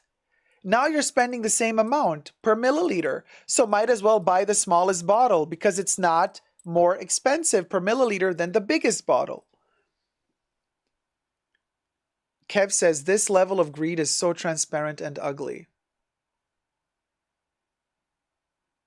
Nay says, I just bought a $200 3.4 ounce perfume and I thought that was a lot. Now I don't think so. Yeah, I know. And they're getting us used to this. These huge prices are totally fine. It's insane. It's insane. It's insane. So it's the end of it's the end of an era, but also so bizarre. Who made this strange decision? You guys, just a year and a half ago, late August 2022, Chanel launched Sycamore Parfum, the extrait of Sycamore, which is gorgeous. Thank God I bought 2 bottles when it came out. I bought 2 bottles when it came out. They launched Sycamore just 1.5 years ago in extrait concentration in this little tiny 15 ml bottle. Why discontinue it 1.5 years after if you've launched it? This also made me think they did not plan to discontinue the Les Exclusives Parfums 1.5 years ago. This was not a plan that they had. This is something that they've come up with short term. This is something they've come up with now. This is something new. This is like, it's like something happened at Chanel that stopped them from their regular scheduled whatever they were thinking of doing with their perfumes and beauty, and it disrupted everything, including the launch of Comet, their latest Les Exclusives fragrance. It was supposed, you remember we were talking about this a year and a half ago. They were supposed to launch the perfume 1 year ago. And for some reasons, they canceled the launch, postponed it. They pushed it more than a year and a half forward. Into the future. Something is going down at Chanel. Something is not right. And then this decision to cancel the extraits of the Les Exclusives. And another thing, which makes me even more suspicious. Do you guys know what is happening at Chanel Perfumes right now? I have the news for you. The news hit just a day or two ago. Let me read it to you. From cosmeticsbusiness.com, listen to this, you guys. Chanel has named Émilie de Tramassure as its new general manager for its fragrance and beauty division. How coincidental that all of this is happening at the same time. She will take over the role from Barbara Menarguez, who will, pardon me for butchering the name, who will step down at the end of April this year. End of April coincides with the launch of Comet worldwide, minus Middle East and Paris. A Chanel veteran, de Tramassure joined the French luxury brand in 1998 and has worked across a number of roles, most recently as regional general manager of watches and fine jewelry in the US. She is said to have spearheaded launches including Chanel's Gabrielle fragrance in 2017, the brand's first major launch at the time. Prior to starting her career at Chanel, de Tramasure held marketing roles at Unilever and Christian Dior's fragrance division.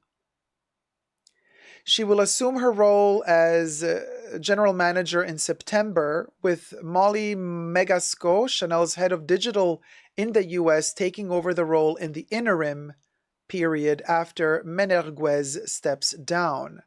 De Tramasure's appointment comes after Chanel announced plans to expand its influencer strategy last year with the creation of an ideation and creative influence strategies team led by Nadege Winter. In other words, Chanel is, in my humble opinion, completely wrong here. They're pushing forward the influencer program. Chanel, let me tell you something. Listen, Linda, I've seen these influencers being invited by the Chanel PR teams to come to the beauty boutiques and given budgets to spend on getting whatever they want. These influencers do not give half a shite about heritage pieces of Chanel. These influencers are egotistically driven sociopaths that just want everything to be about them. It's me, me, me. So they want the newest, they want whatever is flashy, they want whatever is in the news. They're never going to go for this. You see? These are heritage pieces. This is the history of the brand. But it's not in the news. So if you're going to push forth the influencer program, then you're just going to have the superficial newest item that's going to be pushed and celebrated for 5 minutes. And then it's going to be dropped like a hot potato because that same influencer will be invited by another brand, to spearhead their latest hot potato product. And in the meanwhile, these beauties, these treasures, these gems are being discontinued. I pray to the perfume gods that at least Chanel Paris still keeps selling these. You know what I mean? That at least in Paris you can go and also at least the original 4. Cuir de Russie, Gardenia, Bois des Îles, number 22. Those 4 from the 20s. The Ernest Beau creations. Ernest Beau did not create the eau de parfum concentrations of those perfumes. Olivier Polge did. So the only link, even though these have been reformulated 1,000 times, okay, still, the only link we still have to the true DNA of the original 4, created by Ernest Beau, the only link we have is the parfum. You want to come as close as possible today to Ernest Beau's 20s creation of Cuir de Russie, you do not buy the eau de parfum. He never did the eau de parfum. You buy the parfum of Cuir de Russie. Yes, it's reformulated. Still, this is the closest you can get today to Ernest Beau's Cuir de Russie. This is as close as you can get today to Ernest Beau's number 22. Same applies for Gardenia, and same applies for Bois des Îles. You see, if we lose these, we are losing such a milestone of Chanel heritage and DNA. So I beg of you, Chanel, please at least keep making these 15 milliliter, at least the 4 original ones. Keep them still in rotation. Or at least sell them in Paris in your flagship 31 Rue Cambon store. At least do that. Yana Clar is asking, Dacob, do you think Olivier Polge will leave soon? So, I was told that Olivier Polge's contract is expiring soon. I was also told that allegedly Chanel really wants Olivier Polge to remain. But I've been also told, and this is all alleged, that Olivier Polge is not happy with how much freedom, or better said, lack thereof, he's being given at Chanel. Now, and here I gotta say, I'm not blaming Chanel for not giving him too much freedom because quite frankly, and I've said this before you guys, and I'm saying it here again, if you want to be a perfumer at Chanel, you cannot really be very creative. I believe the only way to be a perfumer at Chanel is to be a historian. And I think that's where Olivier Polge is a little bit handicapped in his job. I think he wants to be more creative, but the job he has is actually of a historian. It's somebody who archives these perfumes. It's somebody who, when they develop a new Chanel perfume, they have to develop it according to the Chanel formulas, according to the Chanel history. So you're not given freedom to experiment too much. You got to stay very much. So if you love being that historian of perfumes, then you can thrive at Chanel, I believe. But if you want to be creative and disruptive and revolutionary, well then, right now, the way Chanel is structured right now, I personally believe you're not at the right place working at Chanel if you're all for innovation in these perfumes. Yana Klar says, at the moment, it doesn't look very historic. Well, it is historic because every perfume that's created has the aldehydes, has that typical type of composition of Chanel. You know, them deleting the extraits is terrible, okay, for sure. But they're still preserving Cuir de Russie number 22 Bois des Îles Gardenia in the eau de parfum form, which is better than nothing. But you see what I mean? There's a lot to think about here. And I do not know if Olivier Polge is going to accept the renewal of his contract. It is a huge prestige to work for Chanel. A lot of people would give a lot to be able to be the head perfumer of Chanel, even with their hands tied and not completely free to do whatever they want. To work for Chanel, it's a colossus in the perfume industry. To be appointed artistic director of Chanel Perfumes means that you are at the top of the world, really. And you're even higher than Guerlain.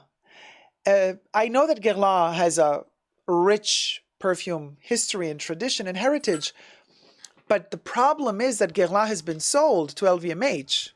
You see, Guerlain is no longer independent. Chanel is. Chanel is still a privately owned company. And that makes Chanel higher ranking in my book than Guerlain. Add to that the fact that the new head of at Guerlain Beauty, I don't know her name, said in one interview that Guerlain is not a perfume house anymore. They are a skincare and makeup house. Perfumes are second grade. They're on the back burner. And I'm like, wow. What is going on in this world? Everything is upside down. Everything is upside down. And in fact, very interesting how Guerlain, if you look at what they're churning out from their Matière, L'Art de la Matière collections, everything is very meh. From time to time, there's some beautiful perfume being launched, like Shalimar Millésime d'Iris, which is a masterpiece, but that's like 1 in a million. Fortuitous coincidence, potentially. So, I don't know what's going on here, you guys. I really hope that they're not just going to produce the giant bottles and that's it. Because if that's the case, then really, the elitism, I can't. So, at least, Chanel, please keep making these little 15 milliliter Les Exclusives extraits. At least make them available in Paris. And then we're all going to go on a pilgrimage once every couple of years to go and buy these little bottles in Paris. And if you don't even sell them in Paris anymore and nowhere anymore, then I'm sorry to say, Chanel, but you've lost such an important part of your history. And this really saddens me. This breaks my heart. Really does. And your marketing strategies have been a joke. The only new release we got this year, well, this year, no, we're getting Comate, but in 2023, last year, for the Les Exclusives range, the only like special new thing you had was a cardboard box made in China, okay, to put in 3 75 ml eau de parfums. And you had to purchase the 3 of them in order to get said cardboard box made in China. That's as far as the Les Exclusives innovation went last year. A cardboard box that was given to you only after you purchased 3 75 ml eau de parfum perfumes, which is $900 back then, plus tax. A cardboard box made in China, not even made in France, no, made in China.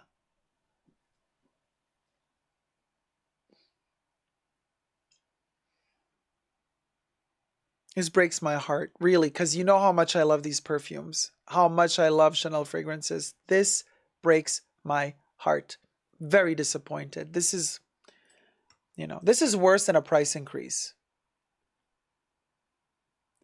Isn't that funny?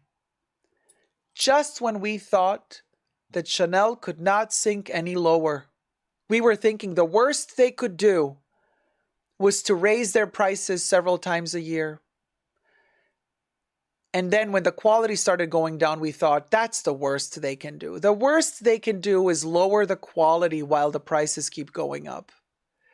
And just when we thought that that was the worst they could do, now they go and discontinue their heritage. Now they completely delete it. I'm scared to say that I think this is the worst they can do. Now I'm really scared to say that this is the worst they can do. Let me know your thoughts in the comment section down below. And if you have any other intel about them discontinuing the Les Exclusives in order to bring them back again, maybe next year in a totally revamped new version, new packaging, maybe they're going to bring them back in little 7.5 ml sprays instead. Let me know. I mean, I'm just now trying to find some hope at the end of the tunnel. You know what I mean? I have no intel on them re-releasing the Les Exclusives, but I'm just thinking, I'm hopeful. I'm just hoping that, hey, what about they discontinue these and then they bring them back as little tiny spray refillables? Never going to happen. But one can hope, right? And I'm always one to always hope and never give up on love. So thank you, Yana, so much for bringing this to my attention. And thank you to all of the sales associates from Chanel that have written me to confirm this sad news. Love you loads. Subscribe, thumb up this video if you've enjoyed it, and never give up on love. Bye.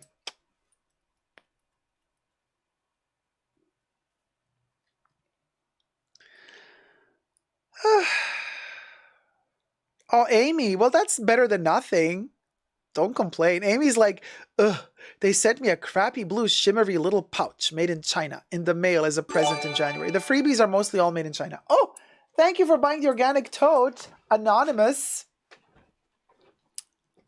Thank you so much, sweetie. And so obviously, sad times, very, very sad times.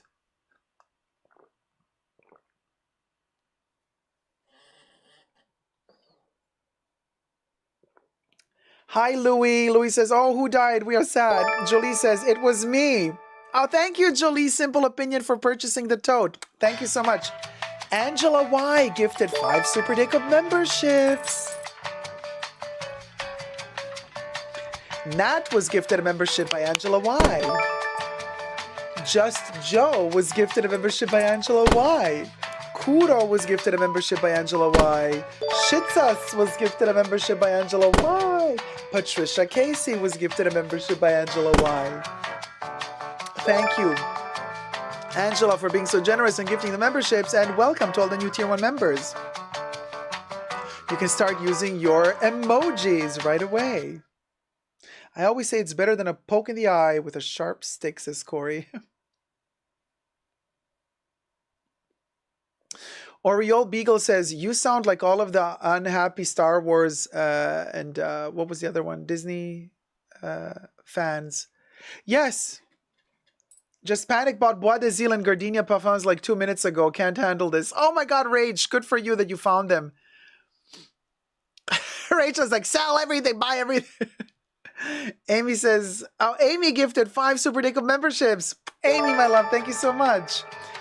PPHH was gifted a membership by Amy Carmen. Ellie was gifted a membership by Amy Carmen. L Boogie was gifted a membership by Amy Carmen. David Marr was gifted a membership by Amy Carmen. Liz M was gifted a membership by Amy Carmen. Thank you, Amy, so much for being so generous, and welcome to all the new Tier 1 members. So, yeah. And you know, now that they're discontinuing them, like, these are historical little bottles. They haven't sold many. So if you buy one now, like, do you want to open it? You need to buy 2, one to use and one to preserve. It's a historical artifact. D. Higginbotham gifted 5 Super Dacob memberships. N was gifted a membership by D. Higginbotham. Nancy Karmas was gifted a membership by D. Higginbotham. Angela was gifted a membership by D. Higginbotham. Frozen Luxury was gifted a membership by D. Higginbotham.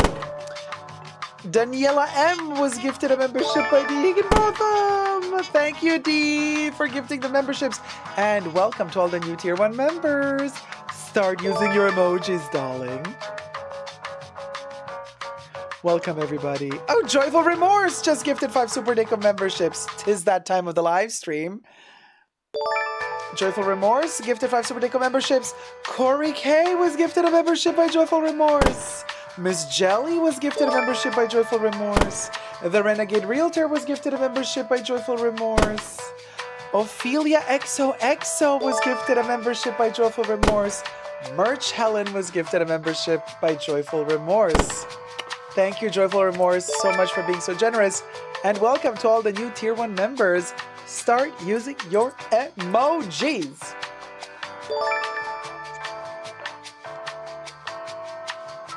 Hi, Heaven. Welcome to the lot chat. It's the gifting train, right? Ollie says, oh, Rachel, you must try the Sublimage foundation. The materials are heavier and closer to skin. Okay. Well, I'm using today the CC cream, by the way.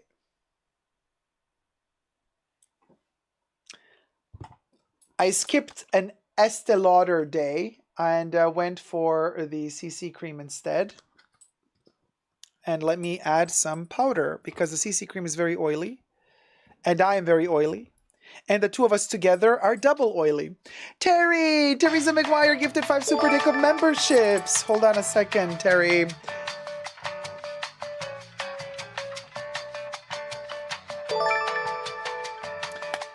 All right. I'm with you. Rabbit Indy, says Ollie. Gigi was gifted a membership by Teresa McGuire.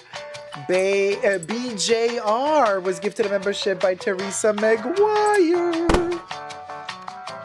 Patty J was gifted a membership by Teresa McGuire. Dawn Donuts. Wait, no. Maddie Wiesner was gifted a membership by Teresa McGuire. I already said that one, maybe. Doesn't matter. Dawn Donuts was gifted a membership by Teresa McGuire. Welcome to all the new Tier 1 members. And thank you, Terry, so much for being so generous and gifting the memberships. Start using your emojis, my dear new Tier 1 members. Welcome. Dacob, we appreciate and support you. Thank you, Rach. Very kind. Thank you so much. Thank you. I'm breaking important news, right? Yeah. Well, thanks to Yana Klar, you guys. Yana, you see, this is a good community here. I mean, I have the best supporters and the best people. And Yana is also a member of the Fashion Bunker. She was also with us in the pre-chats today, in the pre-show today. A travesty, really. Discontinuing this stuff breaks my heart. You know. Oh, you like the camellia emoji, huh? Yeah, it's beautiful.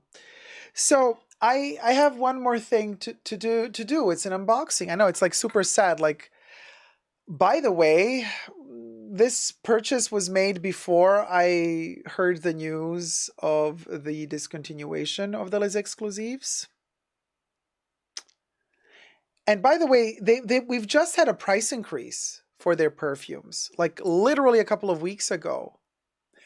So now, like, we get to buy the last remnants of the Les Exclusives parfums at the highest price they've ever cost. How clever to discontinue them right after the price increase, not before.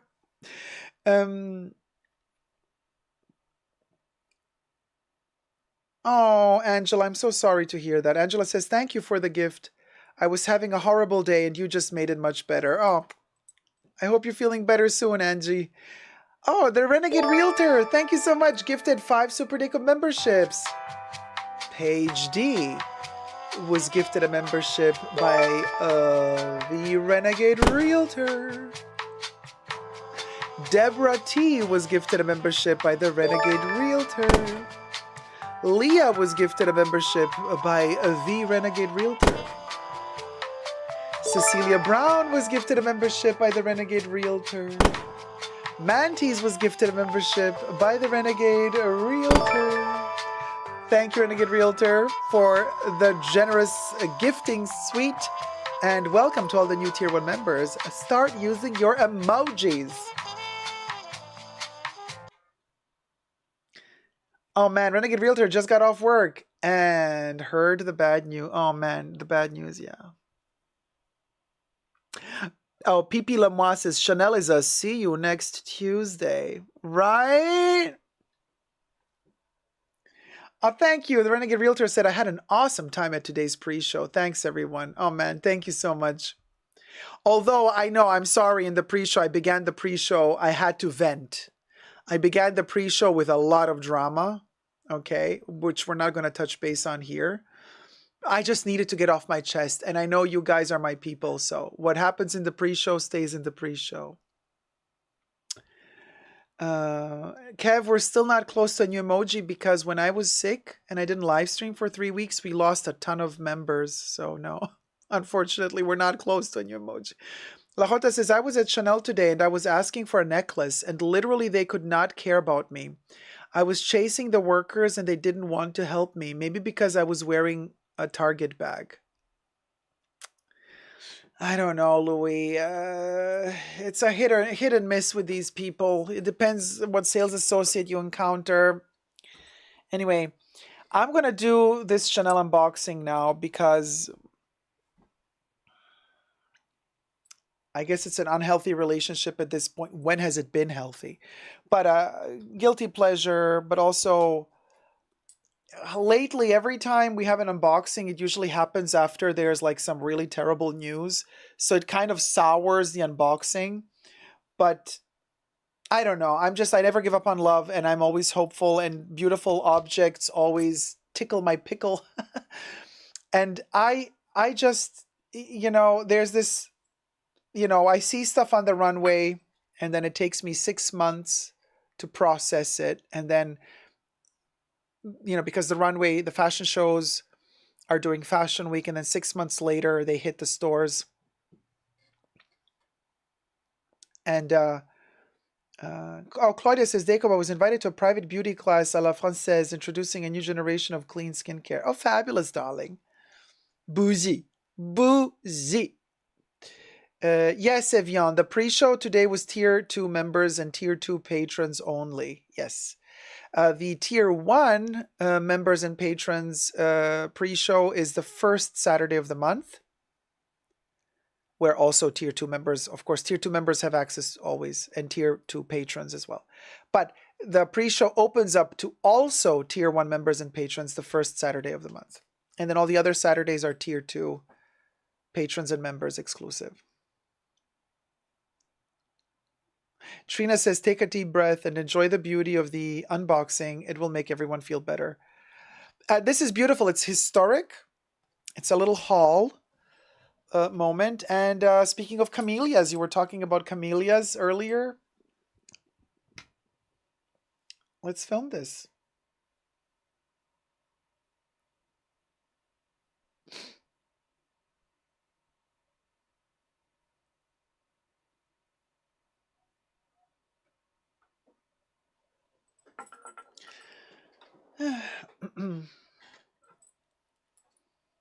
Hi, everybody. What's this thing? Sorry. I'm like still in shock from the perfume thing. Oh, I'm not even prepared. Like, what is wrong with me today?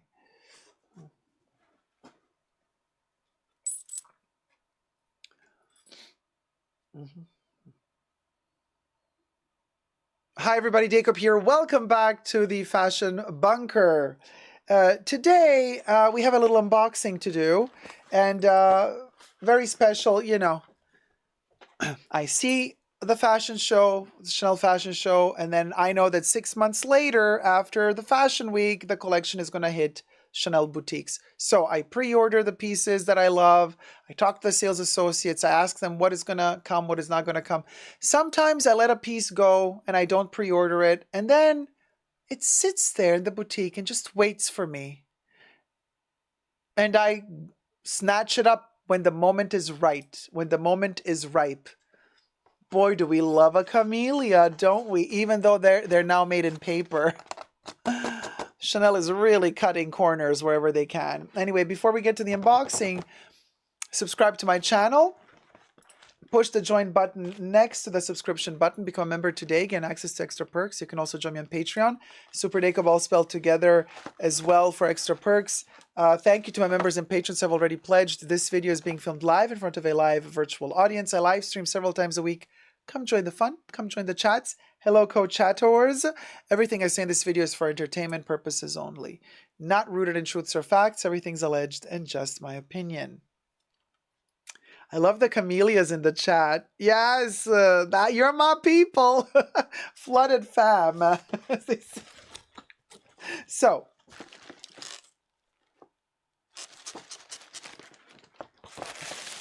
the infamous tissue paper. The accordion tissue paper, which I loved.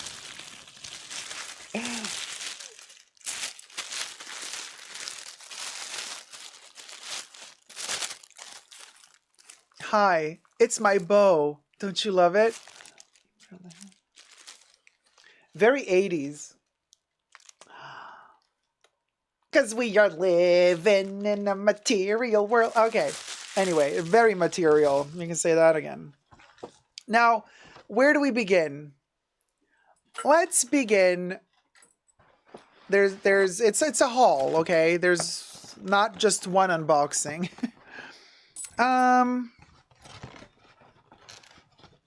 Let's begin chronologically, shall we?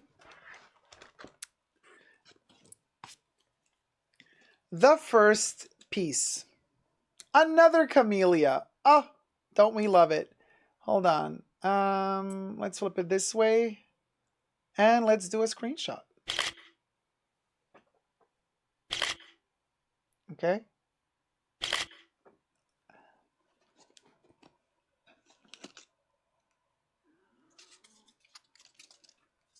And while I'm making a fool of myself, you thumb up the video.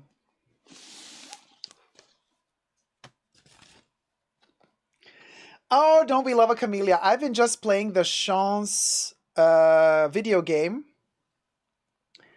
And it's really difficult to collect the Chance Chanel camellias in the video game, but they're so beautiful. They look just like this. And I wanted to pass up on this piece. This is fall winter 24/24. And I wanted to pass up on it. But then I've been playing the Chance game so much, and these camellias, they just kept tantalizing me, and I'm in love. And well, then I saw the package of this, and I could not say no, because check out this little camellia here. Look at this with the enamel. Oh, it's so gorgeous. I actually want to photograph it and show you a close-up version of it, because it's kind of pearlescent in a way. So let me see if I can capture the moment properly.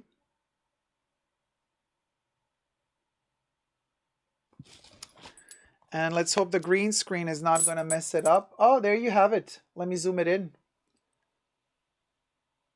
Look how cute this charm is for this exclusive piece. Cute. Okay. And yes, I had the sales associate run to find the proper, correct box package for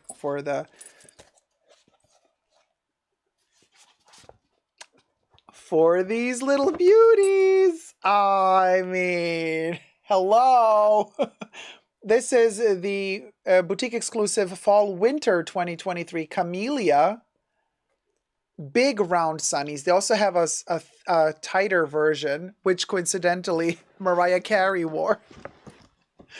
And I was like, I'm not going to get Mariah Carey's one. I don't want Mariah. So she does not have these, thankfully. I am ready. I am ready for my Camellia moment. I love these. They are whimsical, playful. It's like Elton John meets Liberace, but in a weird way. I just think they're amazing. They also made them in black and kind of a colorful version, but the Camellia has to be white. I'm so sorry. I also have Camellia sunglass. They're a little bit Kurt Cobainish as well, like the future of you know what I mean? The future of Nirvana. And I, back in 2016, 15, when did they release? No, 2018 maybe. They released another pair of Camellia Sunnies, also in white. I got those as well. They are in my archives right now. They have also like petals around. They're much more realistically camellias with metal and acetate, but these are more abstract, as you can see. Here's the back of them. They are, you can see that, I mean, these resemble camellia petals, but yeah. Love them to bits. So this is one piece that I got. Oh man, and I love white Chanel acetate.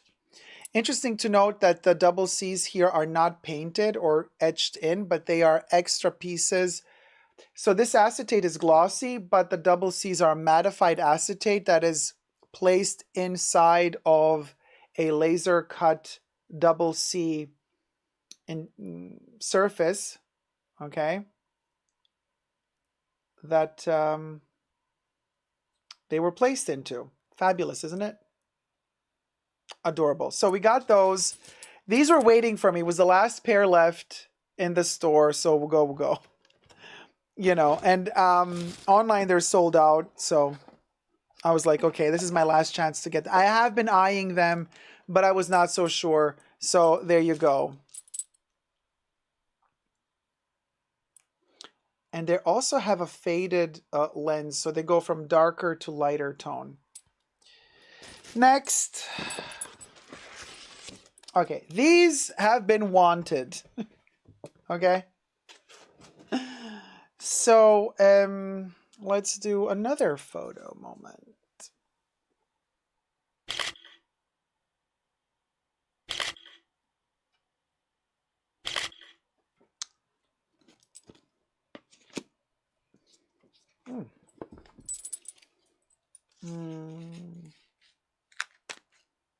There you go.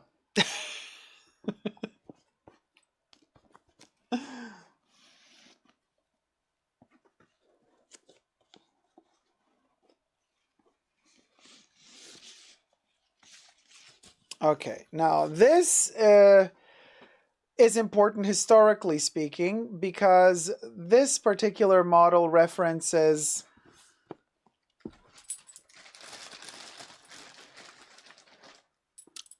this.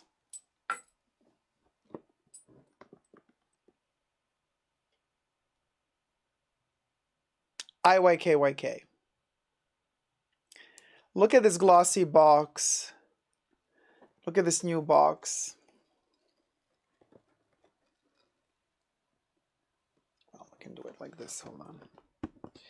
Let's do this properly.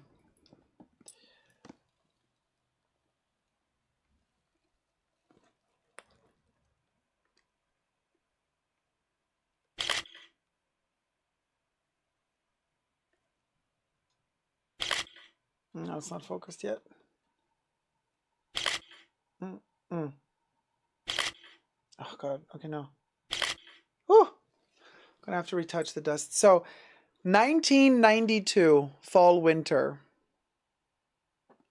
2024 spring summer. With a twist. We're going to be referencing the past. Let me unbox this first, and then we're going to show what these are referencing. Thumb up the video if you're enjoying it. Listen, I don't do just unboxings for the sake of consuming. I collect Chanel sunglasses. This is history for me. Very, very important. There's always a historic context here. Okay. Chanel has started doing these for the limited edition glasses. The pouches always have a special charm that's connected to that release.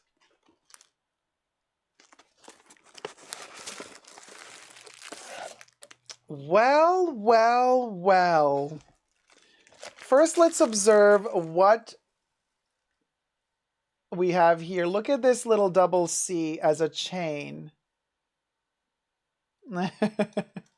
Look at that gorgeous chain. So that's another charm.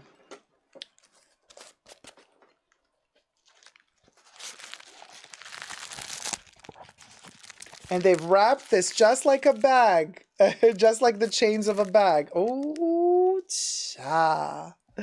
Here we go. Let me unwrap these little babies very delicately. Oh, I'm going to damage the stickers if I unwrap them. Oh, well. There's no other way to do this but to take the stickers off. Everything is branded. Even their stickers are branded, you guys.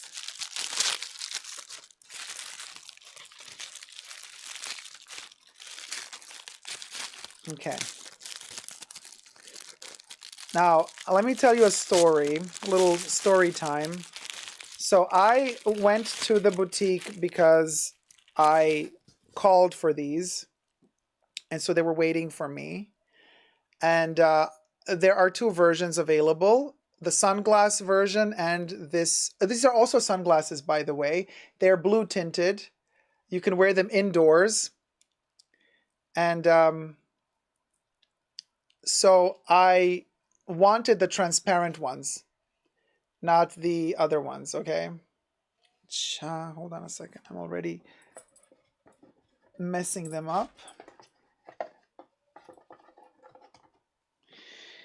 And so there I was trying them on. And by the way, they also had the other version, of the sunglass version, and the version without the hanging chain. They had all the versions for me there. So I'm trying them on, and this lady, let's just call her lady for lack of a better word, was flying around me like a hawk, a customer. She wanted these. Now, these are the ones that I ordered. The other ones were there for me as well to try out if I wanted, but these are the ones. And let me put them, and we can, I look at the little double C here, which they didn't need to do that, but oh well, they did. So, oh my gosh. I can't. I love them so much. But anyway, so here I is with my glasses, and she's circling around me like a vulture. And she's like, she wants them. They're sold out everywhere. My boutique only ordered one for me, and that's it. And she's like, circling around me, you know, she is like doing it, zipping it and doing it. They're still a little bit stiff. This is going to loosen up and it's going to hang a little bit better. And she's like, oh, you know, she comes to, she says, can I please try them on? I'm like, honey, they're sold. She's like, yeah, I know. I'm like, okay, I'll let you try them on. But if you scratch them, it's the end of you. She says, no, I promise I'm not going to scratch them. So she didn't scratch them. Okay. And there you go. Now, they have a chain, okay, and you can wear it in many different ways. in fall winter of 1992, actually, they were styled like this. Carl put a chain on top of the model's head in 1992 because yes, these are referencing another pair, and that pair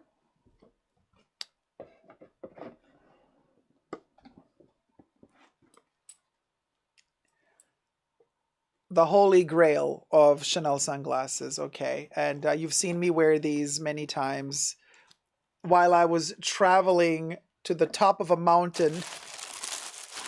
Oh boy, wait, these are very delicate. Hold on, you guys. Let me be...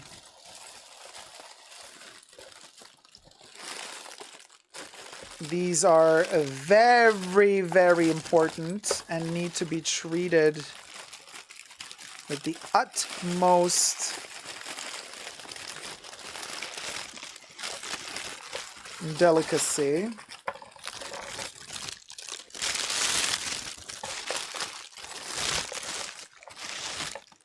Oh my gosh, will I remember how to wrap them up again the same way? Wow, okay. Oh. Yeah. Oh my god. And I have something to say now about these glasses in connection to... Okay. So these are the OGs. Okay. Oh no, hold on. Why am I so discombobulated? I can't. All right, I'm gonna stand up for this. Okay, so these are the fall winter 1992 Chanel sunglasses, the infamous chain sunglasses, which we have seen also worn by Idina Monsoon / Jennifer Saunders in Ab Fab season 2 when she goes to New York to look for the doorknob. Okay, now you can see the difference, you know. Oh boy, the green screen is acting up. Okay, can we get a thumbnail moment up in here?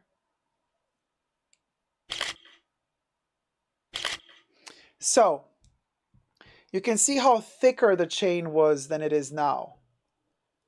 You can see how chunky this is. I mean, we've seen so many stars wear this, unfortunately, again, but it's been immortalized in pop culture history, this particular pair of Chanel sunglasses, okay? This special classic 90s kind of cut of the temples as well, and this visor shape in the front, and then how they are screwed on in the back. They're very, very heavy. Very, very, very heavy and very delicate now because the acetate dries out with time, so it can crack easily. Very heavy, and this chain is like super chunky.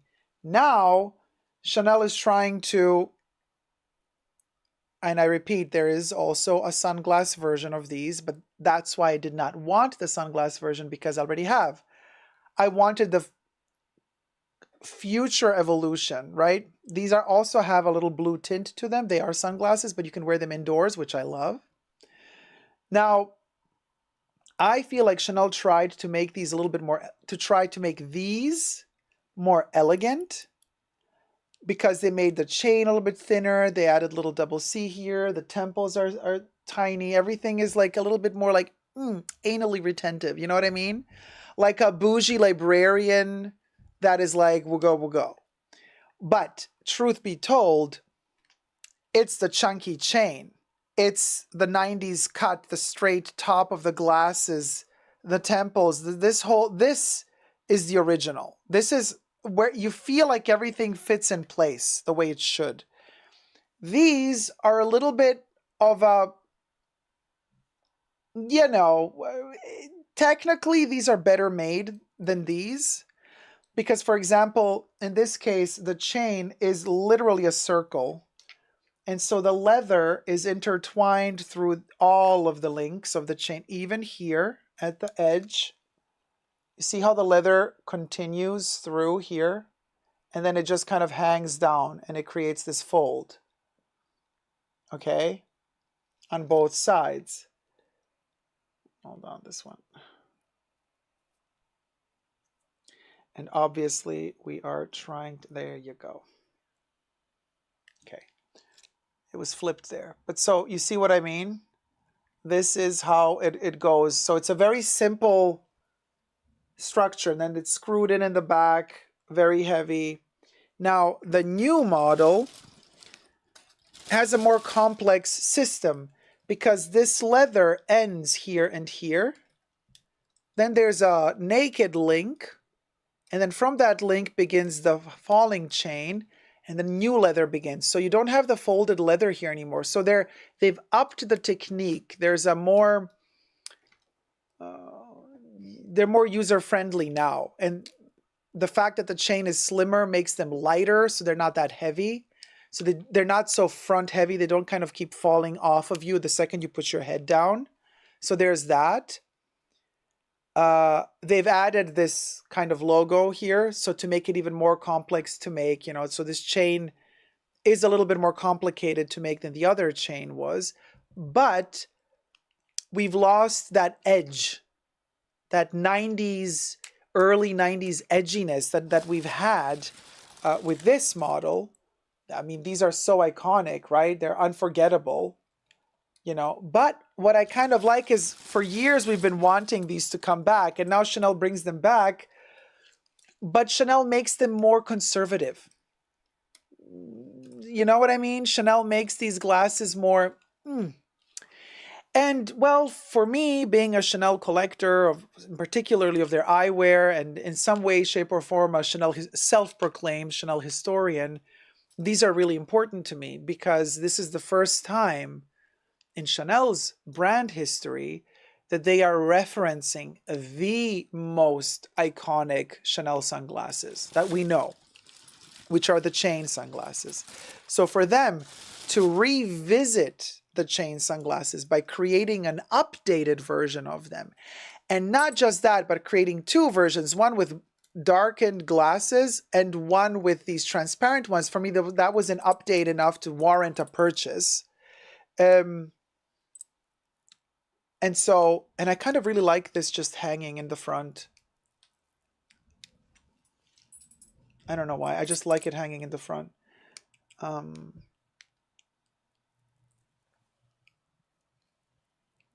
we could also have them in the back, you know.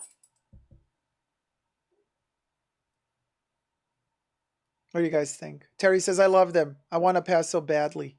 They are lit. Finley says, I just looked them up. They're available for pre-order, but shipping in April, so not a long wait. In the States, yes. Desiree Gonza says, those glasses look great on you. Honestly, the 90s version is gorgeous, but a bit heavy and over the top. That's the thing. But this tells us a history of the brand. These were the 90s. This is the vibe of the 90s. Everything was chunkier. Everything was more in your face. It was beautiful and pompous. 90s Chanel was amazing. Now we're in the era, Karl Lagerfeld. Now we're in the era of Virginie Viard. Now we're in an era where Virginie Viard is trying to tone this down. This has Karl printed all over it. Now Virginie's trying to turn this into Chanel. Trying to make this moment more cocoa, more historical, more heritage. These look more vintage than these. Isn't that interesting? This is the new pair, but these look more vintage than these do. These look more futuristic than these do. And it's all intentional, you guys. So from a historic standpoint, these glasses are really important to me because they tell that transition in history. We see that Chanel is becoming more conservative. We see that they're pushing more safe sales. Particular, collections have a very, very specific shape and line, and many pieces from season to season, you don't even know, well, hold on a minute, is this is this from 2 seasons ago, or is this brand new? Like a lot of the pieces are very much, they flow into one another, very heritage Coco Chanel. So to revisit the most iconic pair of Chanel sunglasses, which is the chains, and to deliver this, fascinating. A little disappointing as well, because, you know, there's so much more they could have done. But at the same time, it's also kind of perfect because this is exactly what Chanel is today. They're very true to themselves. You know what I mean?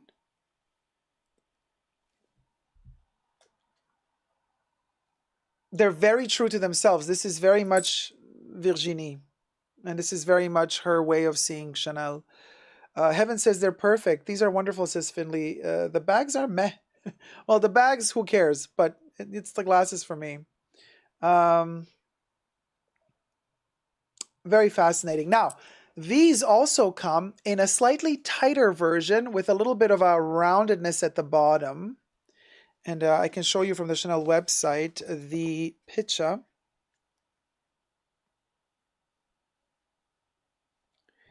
That I doth have. So, there is this version as well, which I also tried on. Okay. Now, these are smaller, much smaller than the ones that I have on. They're tighter, they're rounder at the bottom, they're less squared off, but they do have a chain at the top. Now, in 1992, there was a second pair of the chains that I showed you, and they only had a chain on the temples, and I have them in my archives as well. I just did not take them out of my archives. So there is another version of these sunglasses that have a chain in the front, no hanging chain, and instead of the double C here, they have a chain on the side attached to the temple, like this chain attached to the temples, and a chain attached to these temples. That's the second version of the 1992 fall-winter chain glasses. And then there's also a very rare version that has chains running all around the lenses. So those are the three versions that we have from 1992. So this is the updated version, right? These also exist as dark, like black gray lenses, as well as transparent, but I personally prefer the transparent ones. And they're so soothing on the eyes because they have that slight tint, blue tint, that calms the eyes so nicely. Then, of course, there is the other version, which I tried on, referencing the chain sunglasses with the drop, but without the drop. Now, I tried these on. These did not work on me at all. In fact, okay, this is me being exhausted at the Chanel. So this is me trying on the single ones. You see what I mean? They're much smaller. And then I can also show you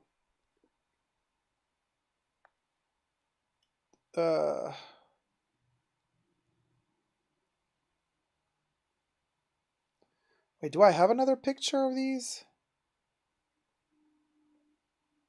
They look terrible. I'm just looking at it, I'm like, oh my God. Should I even show this picture? I really... Wait, did I try them on one second time at a better angle? No, they still look terrible. They look just really bad.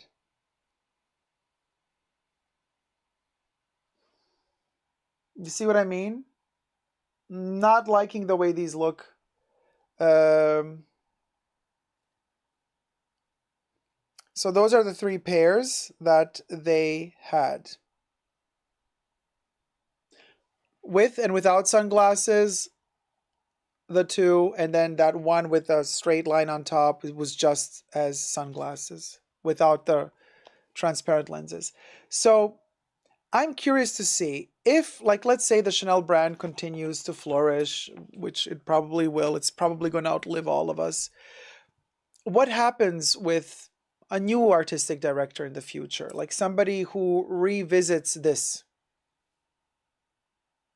what would the third pair look like? I'm looking forward to it. I love these. I'm going to wear these a lot. I feel so comfortable with them on already. But imagine what's going to happen next. So after this, fall winter 1992, evolution to spring summer 2024. How many years is that? Wait, 2002, 12, 30. Oh. Okay, I'm kind of shook. I was thinking 20 years. No, you guys. 32 years ago.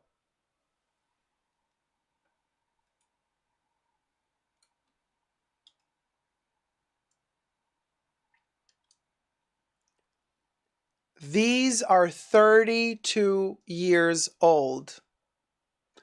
Let that sink in. Kev says some of the people in the chat are younger than these glasses.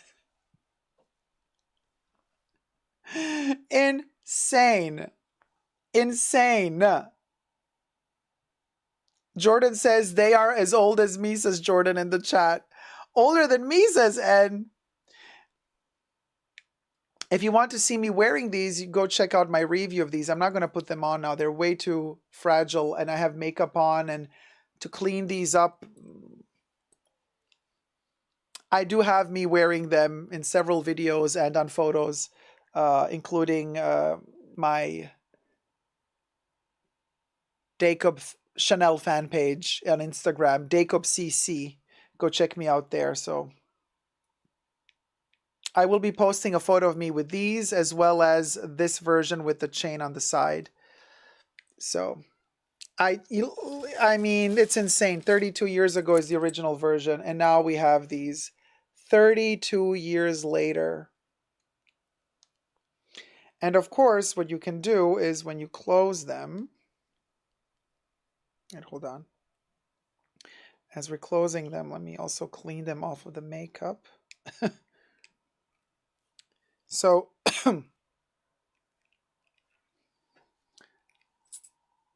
so they just, you know,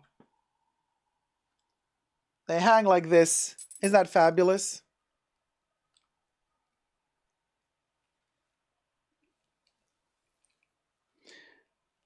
Nat says, I'm 36 now and forever. That's right. We're all vampires. We never age. So that's that.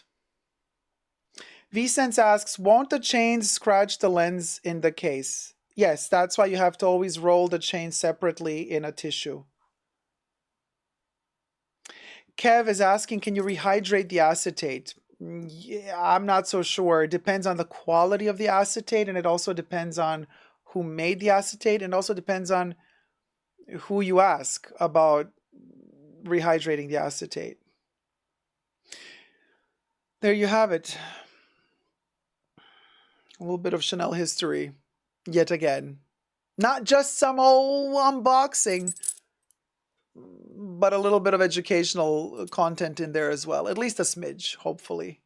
Thank you guys so much for watching. I hope you've enjoyed this video. If you have, thumb it up and subscribe. And until next time, never forget to never give up on love. Love you loads. Bye. Mwah. So, VSense, all Chanel sunglasses are Luxottica. The old ones are not. The ones from the 90s are not. But all the Chanel sunglasses since 1998 are Luxottica, officially. Do I wear the 90s sunglasses often? No. No. No, and the older they get and the less you can actually wear them, because the acetates get brittle and fragile, and you don't want to mess with them. You really don't. So that's why you should enjoy your glasses when they're new, you know.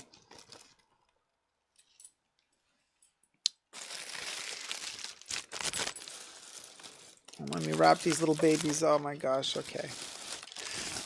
Okay. Let's just leave. Thank you for letting us see. Greta says, "Oh, thank you for watching." I mean, this was it's intense, you know. Chanel glasses and history like this for me, it's always like super exciting. But I know that it's not for everyone, and I know that a lot of people that watch my channel, they really do not care for Chanel sunglasses. You know, they're like, "Oh, why aren't you unboxing another bag?" And I'm like, I like the sunglasses. So Claudia says, I'm so excited for you, Dacob. I even have butterflies in my stomach, for example. Oh, man, Claudia, thank you. Kev says, live in ferret, die in ferret. Jordan says, I work for Luxottica, so I get good perks on Chanel sunglasses, but I always have such trouble finding styles that fit me. Well, Jordan, the thing is, if you work for Luxottica, you do not get access to these. These are boutique exclusives. If you work for Luxottica, you do get extra perks and access to the regular released Chanel eyewear, which is the eyewear that is readily available in authorized optician stores that are allowed to sell Chanel. Those Chanel eyewear pieces you can get a reduction on if you work for Luxottica, but not for the boutique exclusives. Oh, thanks, John. You like the frame? John says those frames were perfect on you. Thank you so much. Thank you. Oh, grief and high delight. Thank you. I care. These items are much more interesting than a bag. Thank you. Loved seeing them. Love the style. Iconic, says Terry. Thank you, Teresa McGuire. Finley says, because that's just it. It's just another bag. Yeah, I know. Some bags are really beautiful. Don't get me wrong. But like, you know. So there you go, you guys.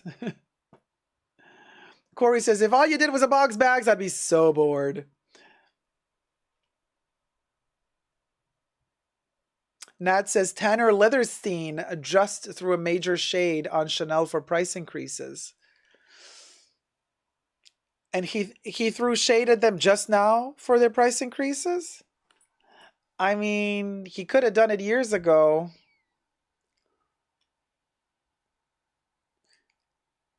Oh, that's right. He didn't have a channel years ago. Vicent says, your reviews far exceed any of the other channels. That's why you have a loyal following. Thank you, Vicent. Despina, yeah, baby. I know you do. Despina just bought a pair of Chanel sunglasses too, by the way. She bought the green ones from the St. Valentine's Day launch. We love our Chanel sunnies, don't we, Despina? Yeah. Yeah. Dacob, who made the sunnies in the 90s for Chanel? You know what? That is not clear. Still to this day. No official answer was given to me. Prior to Luxottica, yeah, from 1988 till 1998. So we have this 10-year span in which Chanel eyewear. So I actually have the first pair of Chanel officially sold Chanel sunglasses. I have that in my archives. That one was made in France. And it has leather on the temples. It like covers you up like a horse. It kind of like quilted lambskin on the sides. Copyright 1988, it says on the temples. Those were the first shades that you could readily purchase as like the initiation of the Chanel sunglasses in 1988. But in 1988, Chanel started producing sunglasses for sale as a collection, but only distributed in their boutiques.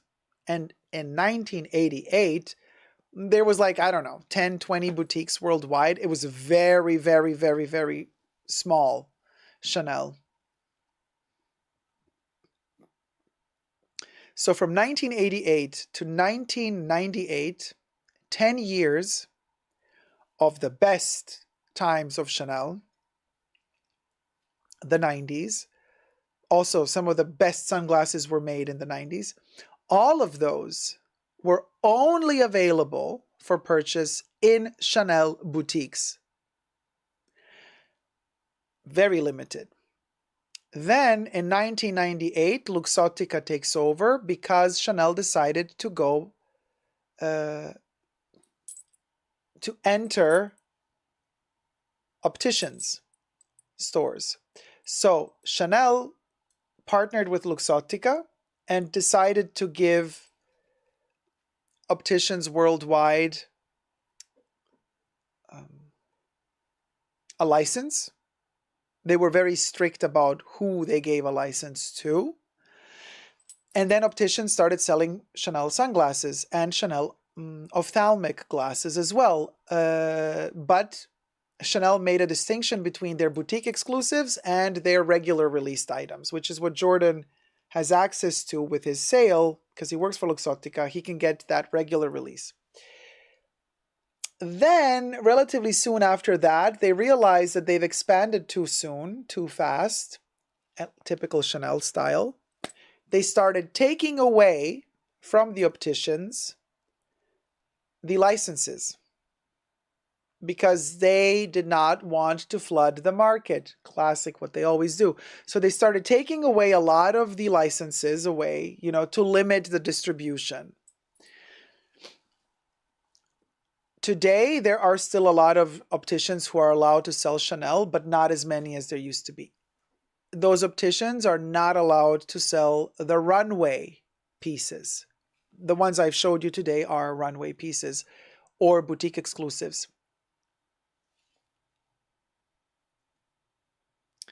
So Luxottica enters the picture to produce en masse eyewear for Chanel when Chanel decided that they want to distribute their glasses to opticians.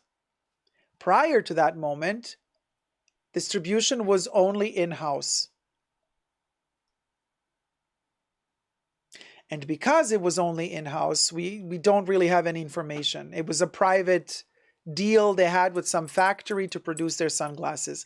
Whether it was Luxottica or some French brand, because like I said, the first model that I have that was officially made for them was 1988 and it was made in France.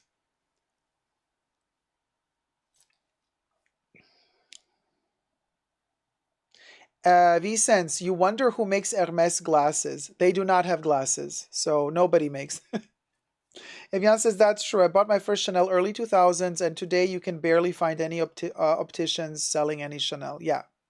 They have taken away a lot of the license. Not all. There's still a lot of opticians who sell Chanel, but a lot of them do not have the license permission anymore.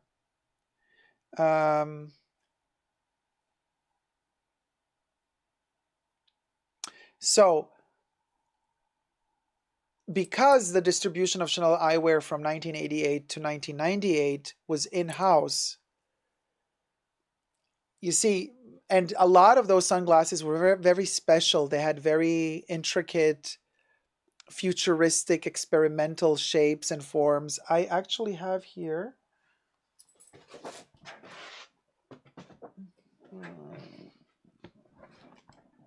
Hold on, you guys.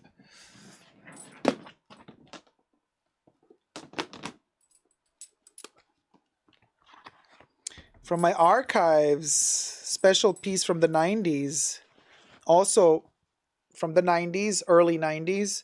So you might remember these from the runways. Again, that classic, thick, gorgeous quality acetate from Chanel from the 90s.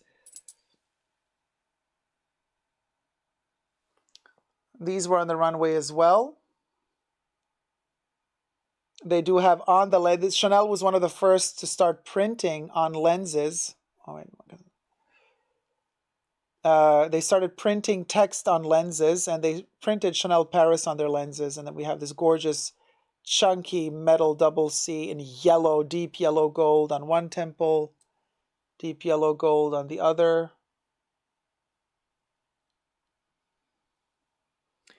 With that rounded shape, very 90s, classic of also what Kurt Cobain wore. All of the brands were making these rounded shapes. Versace as well. So these are all in-house, right? So meaning distribution, who got to make these? Maybe Luxottica, but it was non-disclosure agreements back then, you know, because the distribution happened only through Chanel, so there was no need to say who the manufacturer was. Very fascinating. So there, that's one model. Now, I'm not saying that all the best Chanel sunglasses were in the 90s all the time. Most of them were. But, you know, let's not forget that some incredible pieces came out later on as well, you know, in the Chanel universe. I mean, we have here, I can show you a gorgeous piece from the Mermaid collection, which is Spring Summer 2012. When Florence, from Florence and the Machine, was singing live on the runway. These were from the runway. The technique used for these, that I'm going to show you now, it was impossible to do this in the 90s. In the 90s, the technology was not that advanced to create. These are amazing. So these are made in translucent beige, light beige acetate. So you can see through them. They're like a jellyfish. They are like a jellyfish because this was the Underwater Mermaid collection. And as you can see, embedded into the temples are freshwater pearls. These are not fake pearls or glass pearls. These are freshwater pearls. And they are embedded into the top back of the glasses. So when you look at them from the front, this translucency allows you to see the pearl embedded into the acetate. So it almost looks like the pearls are stuck into a jellyfish. Each pearl is screwed on individually. So this was the Spring Summer 2012 runway. Look at the beauty of the, oh, these are so beautiful. So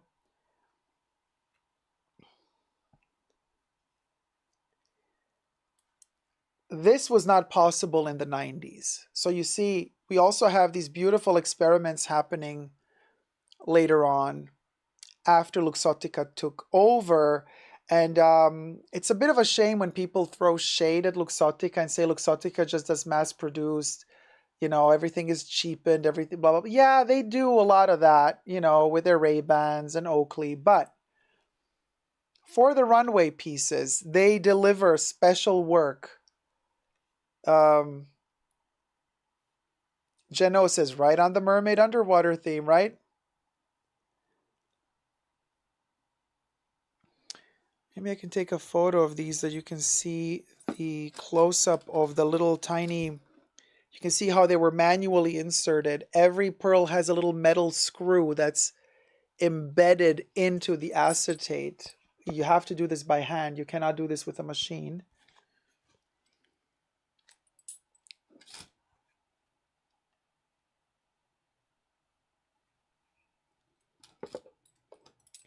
So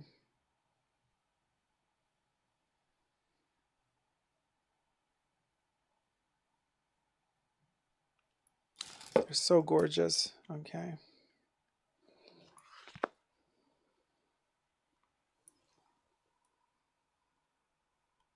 Look at that.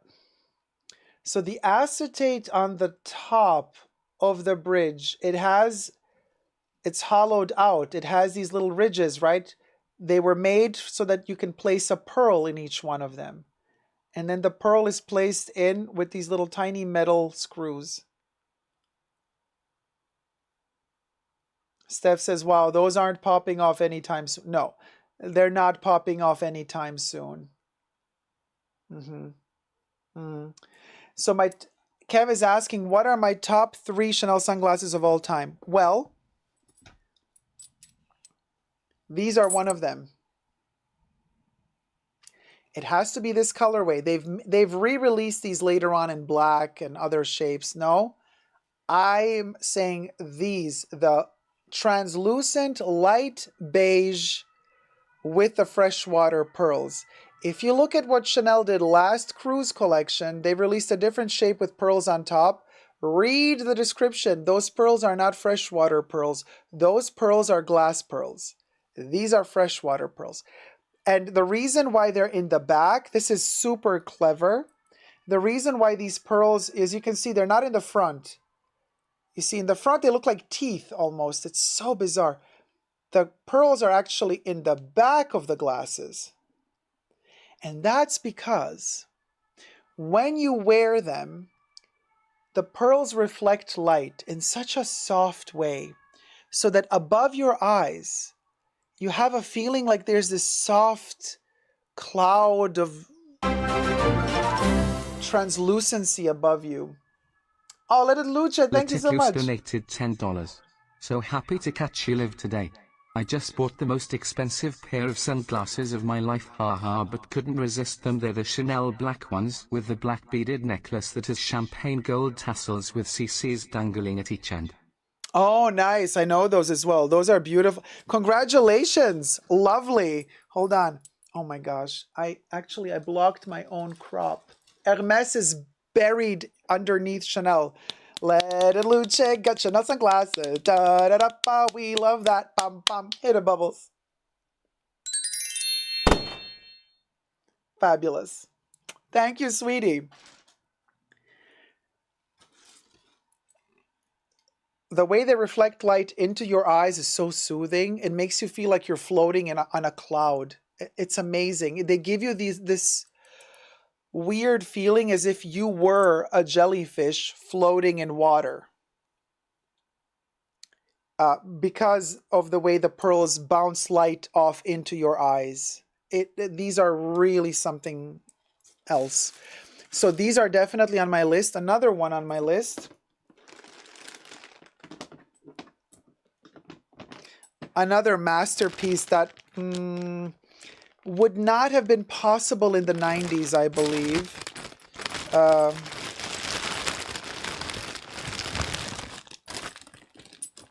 And for those of you who know, who have been following me for a while, you know what I'm about to show you now. These are in my top 3 as well. These are majestic. These are from Spring Summer 2009. And yes, these are sideburns shaped into the acetate. Okay? Like Elvis Presley, yeah.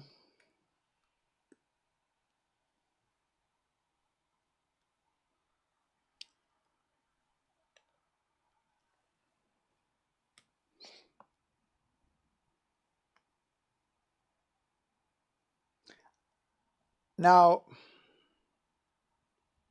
whenever I see these, I buy them again. So I actually, this is a quick story. Back in 2009, when they came out, I called all over the world, every Chanel boutique. Nobody had. Finally, I found a boutique that had them. I purchased it from them. I got them brand new. Perfect. Ever since then, I've been on the lookout for these. And every time I find somebody selling them, I buy it. So I have a few. So these are a little bit scratched up here. I bought it off of somebody. I bought it for like nothing. But so you see they have a little bit, they have a scratch there. But mine, the first ones I bought are pristine. And then every time I find them again, I buy them again. Just in case. So I don't mind if they have a little bit of wear, because then I can wear them as well. You know what I mean? Then I'm less scared. So what is so beautiful about these is that Karl Lagerfeld really struck a chord with me with this model. It's what kind of made me love even more sunglasses, because it made me realize actually sunglasses are, for the Occidental world, they are our tribal masks. Now, what happened, and let me explain before you get all angry about the fact that I use the word tribal, um, cultural appropriation and such. You know, usually, now a lot of Europeans and Americans as well, they would travel to faraway lands and they would just appropriate whatever is there, you know. Typical example of neocolonialism. I mean, you would have Europeans traveling to Africa, seeing the different countries there, you know, getting to know some of the tribes there, and then they would like just purchase or take the tribal masks, for example. And those tribal masks to that tribe have a very specific meaning: spiritual, religious, cultural, artistic. But to some European tourists, they just look cute. So they would take them, bring them back to Europe, and hang them on their wall in their living room as an exotic piece of art. So they have literally taken that mask, that tribal mask that people of that tribe in Africa or whatever would wear for a specific type of ritual or for a specific type of ceremony. It had a meaning. Put on the face, it had a meaning. Now you are coming to that country, taking that away from them, buying it or stealing it or whatever, bringing it back home to Europe or to America, and then hanging it on your wall because it looks cute. It's lost its meaning. But those tribal masks have a specific meaning to that tribe and that country. Then it dawned on me, every culture, every society has its own particular tribal masks. Our consumer society and capitalist society also has tribal masks, and those masks are sunglasses. We know exactly the codes of sunglasses. When you wear sunglasses, depending on the shape, you know from what era they are. You know if they're giving more 40s, 50s, 60s style. You see the logo. You know what the logo means. Oh, that person is wearing Cartier Pantos sunglasses. They're expensive. They got money. Oh, that person is wearing Bulgari. Oh, they're into that type of, you know, style and aesthetic. It has everything has a meaning. So when Lagerfeld issued the sideburn sunglasses, as you can see, Debbie in the chats immediately said Elvis Presley. I didn't say it first. She said it first. So she understood immediately the cultural context, the meaning of this. Now imagine some alien flying onto Earth from far away. They see these the first time. Maybe they can understand that they're used to protect the eyes from the sun. Maybe. But they're not going to understand this. This is a completely foreign shape. It makes no sense. It only makes sense to who understands what a sideburn means culturally. And in our culture, this is rock and roll. So, for Carl to have delivered a pair of sunglasses that are literally a tribal mask of Occidental culture, it's just brilliant to me. It's really, really, really brilliant.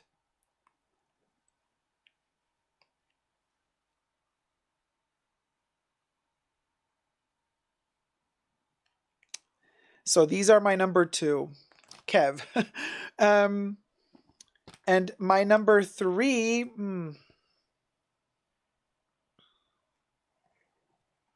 difficult.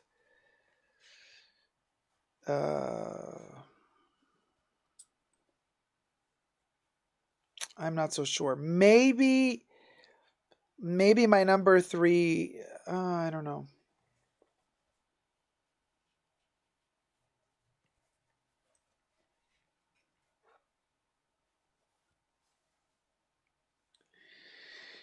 Number 3.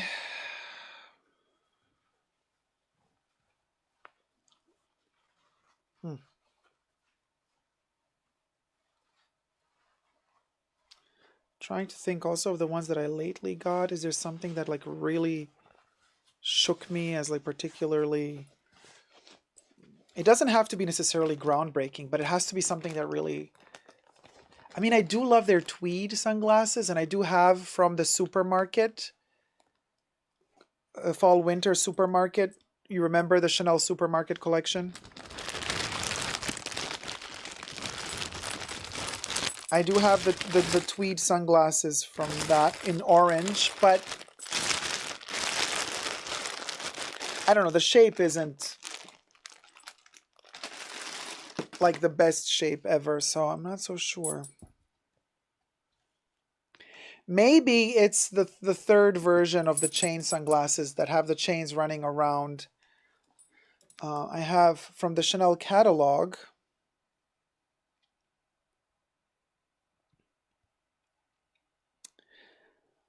Let me just scroll. I have from the Chanel catalog from fall winter 1992. The photo of Claudia Schiffer wearing them with, or do I? No, maybe I don't.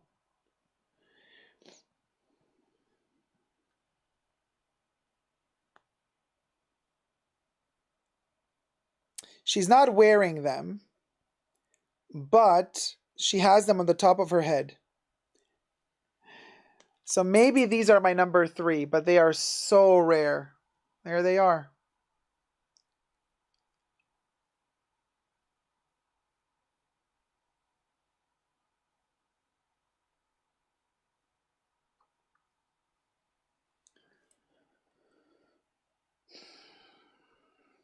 So that's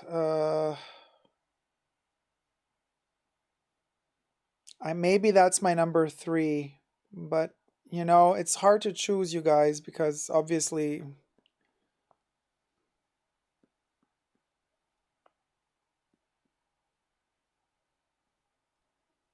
love the chain detail, so cool. Yeah, all around the eyes, it's like so interesting, says Kevin. No, it is. It's very fascinating because sunglasses always tell such interesting stories about the person wearing them and about the brand creating them and in which context were they made, like socio-political context, why a certain shape is preferred over another shape, you know. And there are other amazing brands out there, Silhouette being one of the major ones in the 70s. Their sunglasses are... Check out Futura from the 70s. I mean, that collection is insane. The Futura sunglasses are just on another level.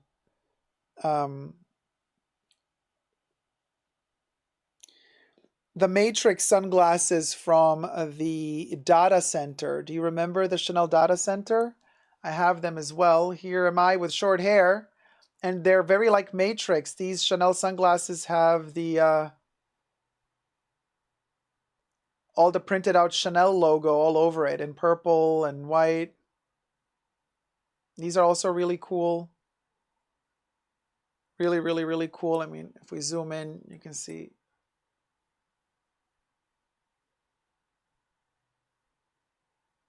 There you go. So we had that. Also interesting from Chanel. These are like really very much the tweed Chanel sunglasses from 2000, and these were from 2005. Completely covered in tweed.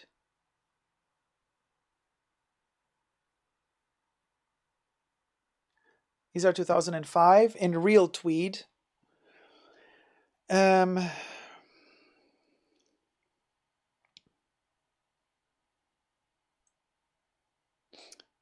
Those were very interesting. And then there is...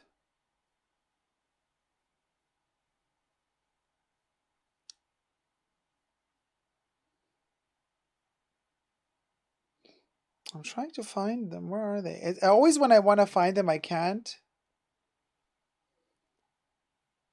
Here's the model from the runway back in fall winter 2005. Those are the tweed sunglasses. They were made in several different versions, like different tweeds.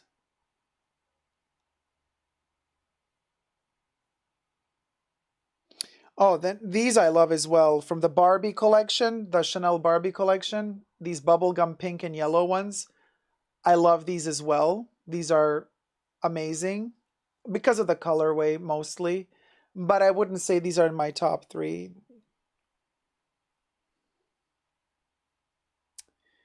Oh, okay. These I have as well. These I love. They were also in the Sex and the City movie part two from the cruise collection, Lido of Venice. Sunglasses on a stick. Again, Karl Lagerfeld delivered. These were made 1 year after the sideburns. So this is 2010. So these are also very much our masks of our society. We understand what this means when you're holding a mask on a stick. Now you see what he did here. Usually in ancient times in Europe, the balls, the grand balls, they would always cover their faces to hide their identities. Now he turned a mask into sunglasses. Also very, very classic Karl. Here's behind the scenes of the runway from the Venice cruise collection. Love this collection, by the way. This was a gorgeous collection.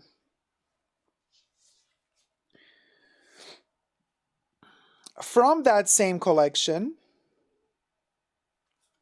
were the Edward Melcarth sunglasses inspiration that Edward Melcarth first made for Vampira and Peggy Guggenheim. Now, Vampira got the bat version, which is a sleeker, thinner version with like bat wings.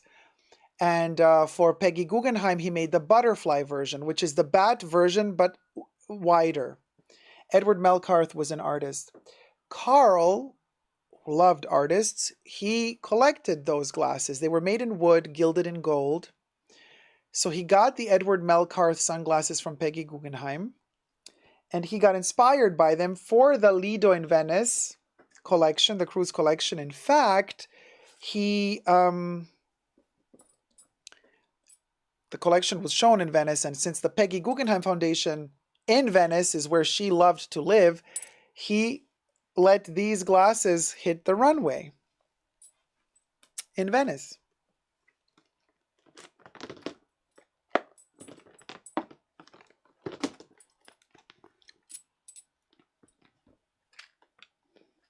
Here they are. Look at these beauties. So this is the bat version. There's also I also have the butterfly version with the Peggy Guggenheim version. This is the Vampira version. So this is a Chanel Cruise 2010. Look how beautiful the temple, even the temples go into that kind of bat wing mode.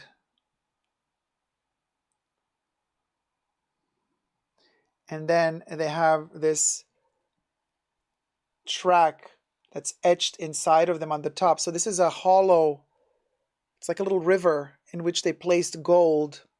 And you can see that they did it by hand because you can see that they tracked the liquid gold to trace. Oh, it's so beautifully done.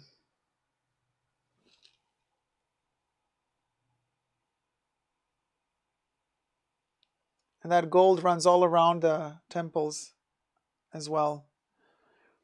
So this is the Vampira Chanel, not Elvira, Vampira, different lady. Vampira Chanel, Vampira inspired, well, Edward Melcarth inspired Chanel bat sunglasses for the Venice Cruise Collection, 2010. So these are also beautiful. Like, I love them. So, I mean, I have, as you can see, a really, really substantial collection of Chanel sunglasses, and they're all purchased for specific reasons, not because, oh my God, this is the brand new model and everybody has it on Instagram. No, that's not what I do.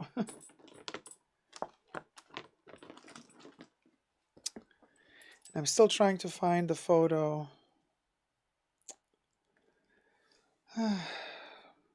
Here I took a picture of both of them side by side. So you can see the difference between how, you see, these are the bats and this is the butterfly. The bat and the butterfly, inspired by the Edward Melcarth originals for Peggy Guggenheim and Vampira.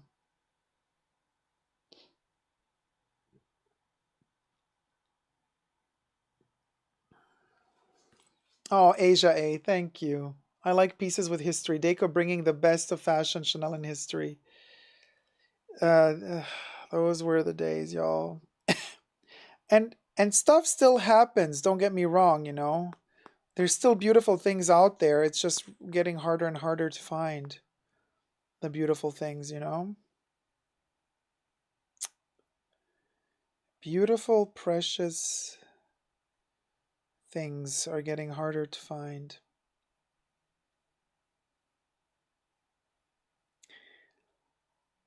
And here's a special moment.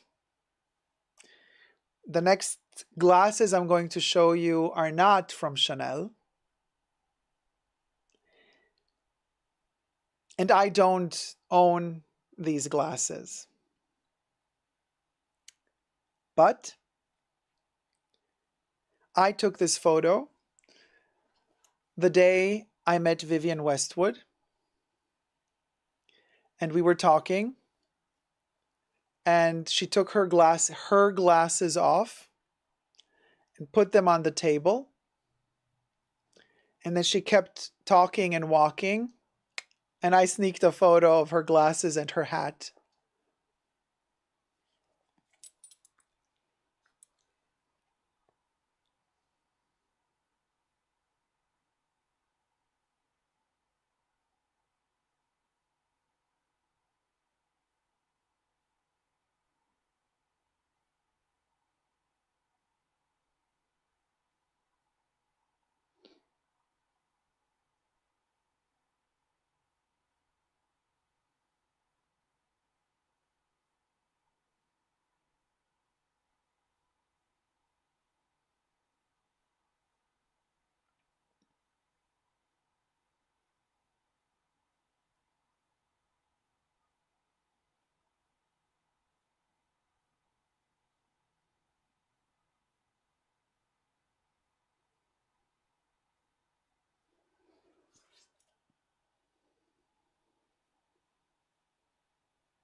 I felt kind of guilty that day that I snuck a photo, but you know what? Now I'm so happy I did, because that moment is forever burned inside of my memory.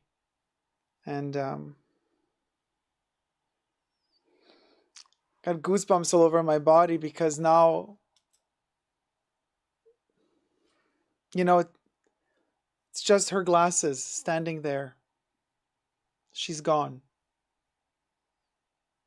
Amazing. The power of that photo, huh?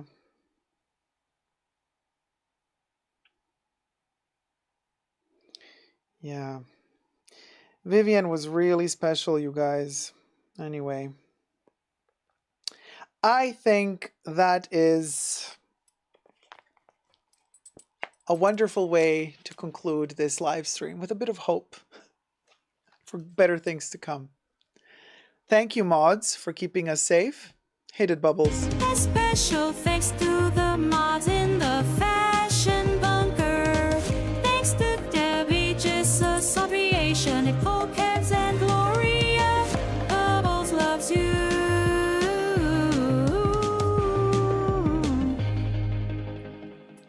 And I also want to say, we'll go, we'll go. Use your we'll go emojis.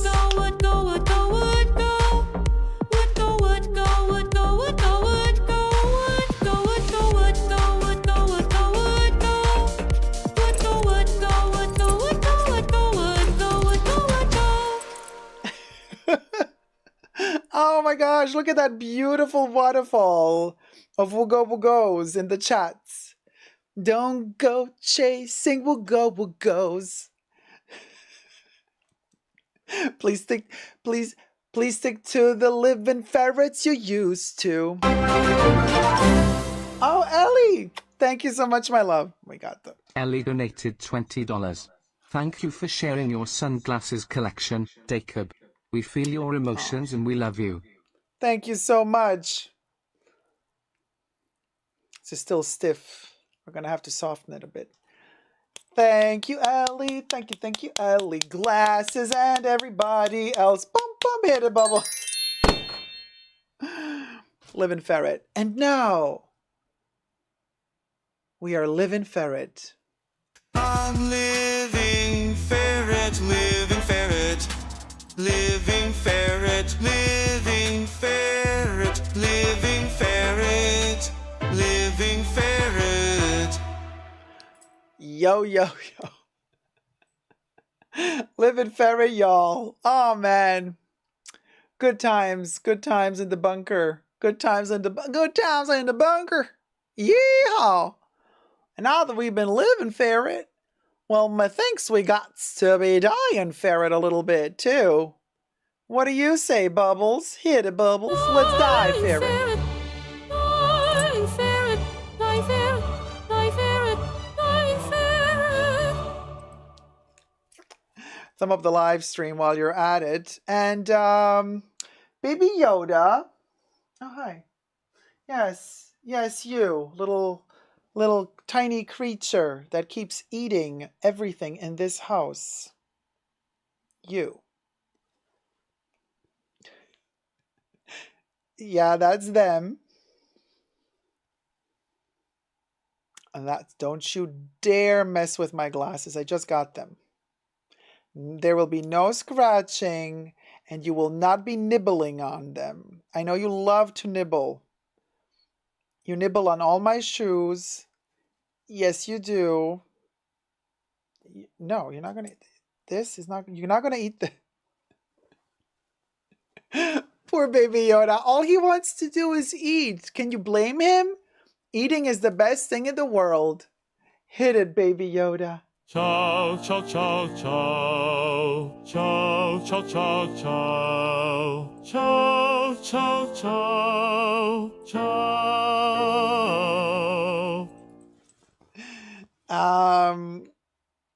Okay. Baby Yoda, thank you. You're not gonna eat the...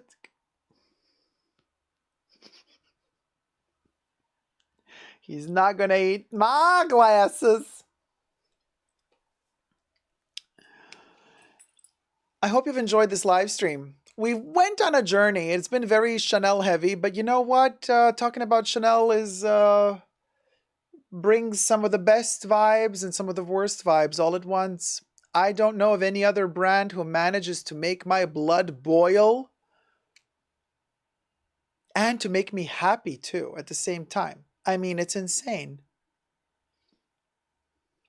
They still have me under their spell. What can I say? Oh well. Hope to see you all soon in the next live stream. Terry says, great live stream. Hope everyone has a great rest of their weekend. Terry, my love, thank you. Always so kind. And I want to say, like Terry just said, have a wonderful rest of your weekends, guys. And have a great, great start into the new week. And I hope you have all a wonderful last part of March, right? Because, I mean, you know, we're heading into the last 1 week and a half, 2 week-ishes of March, and it's almost spring. So in 2 live streams from now, it will be spring. So on Wednesday, it's still not, it's spring on Thursday. I think Thursday is the first day of spring. So by the time we're live streaming next Saturday will be the first spring live stream. So we'll go. I hope you're all going to be there for that joyous, festive, floral for spring, groundbreaking occasion. Love you loads, guys. Stay safe, stay healthy, love each other. And we should also start gatekeeping your happiness. protect it. Until next time, never give up on love. Bye.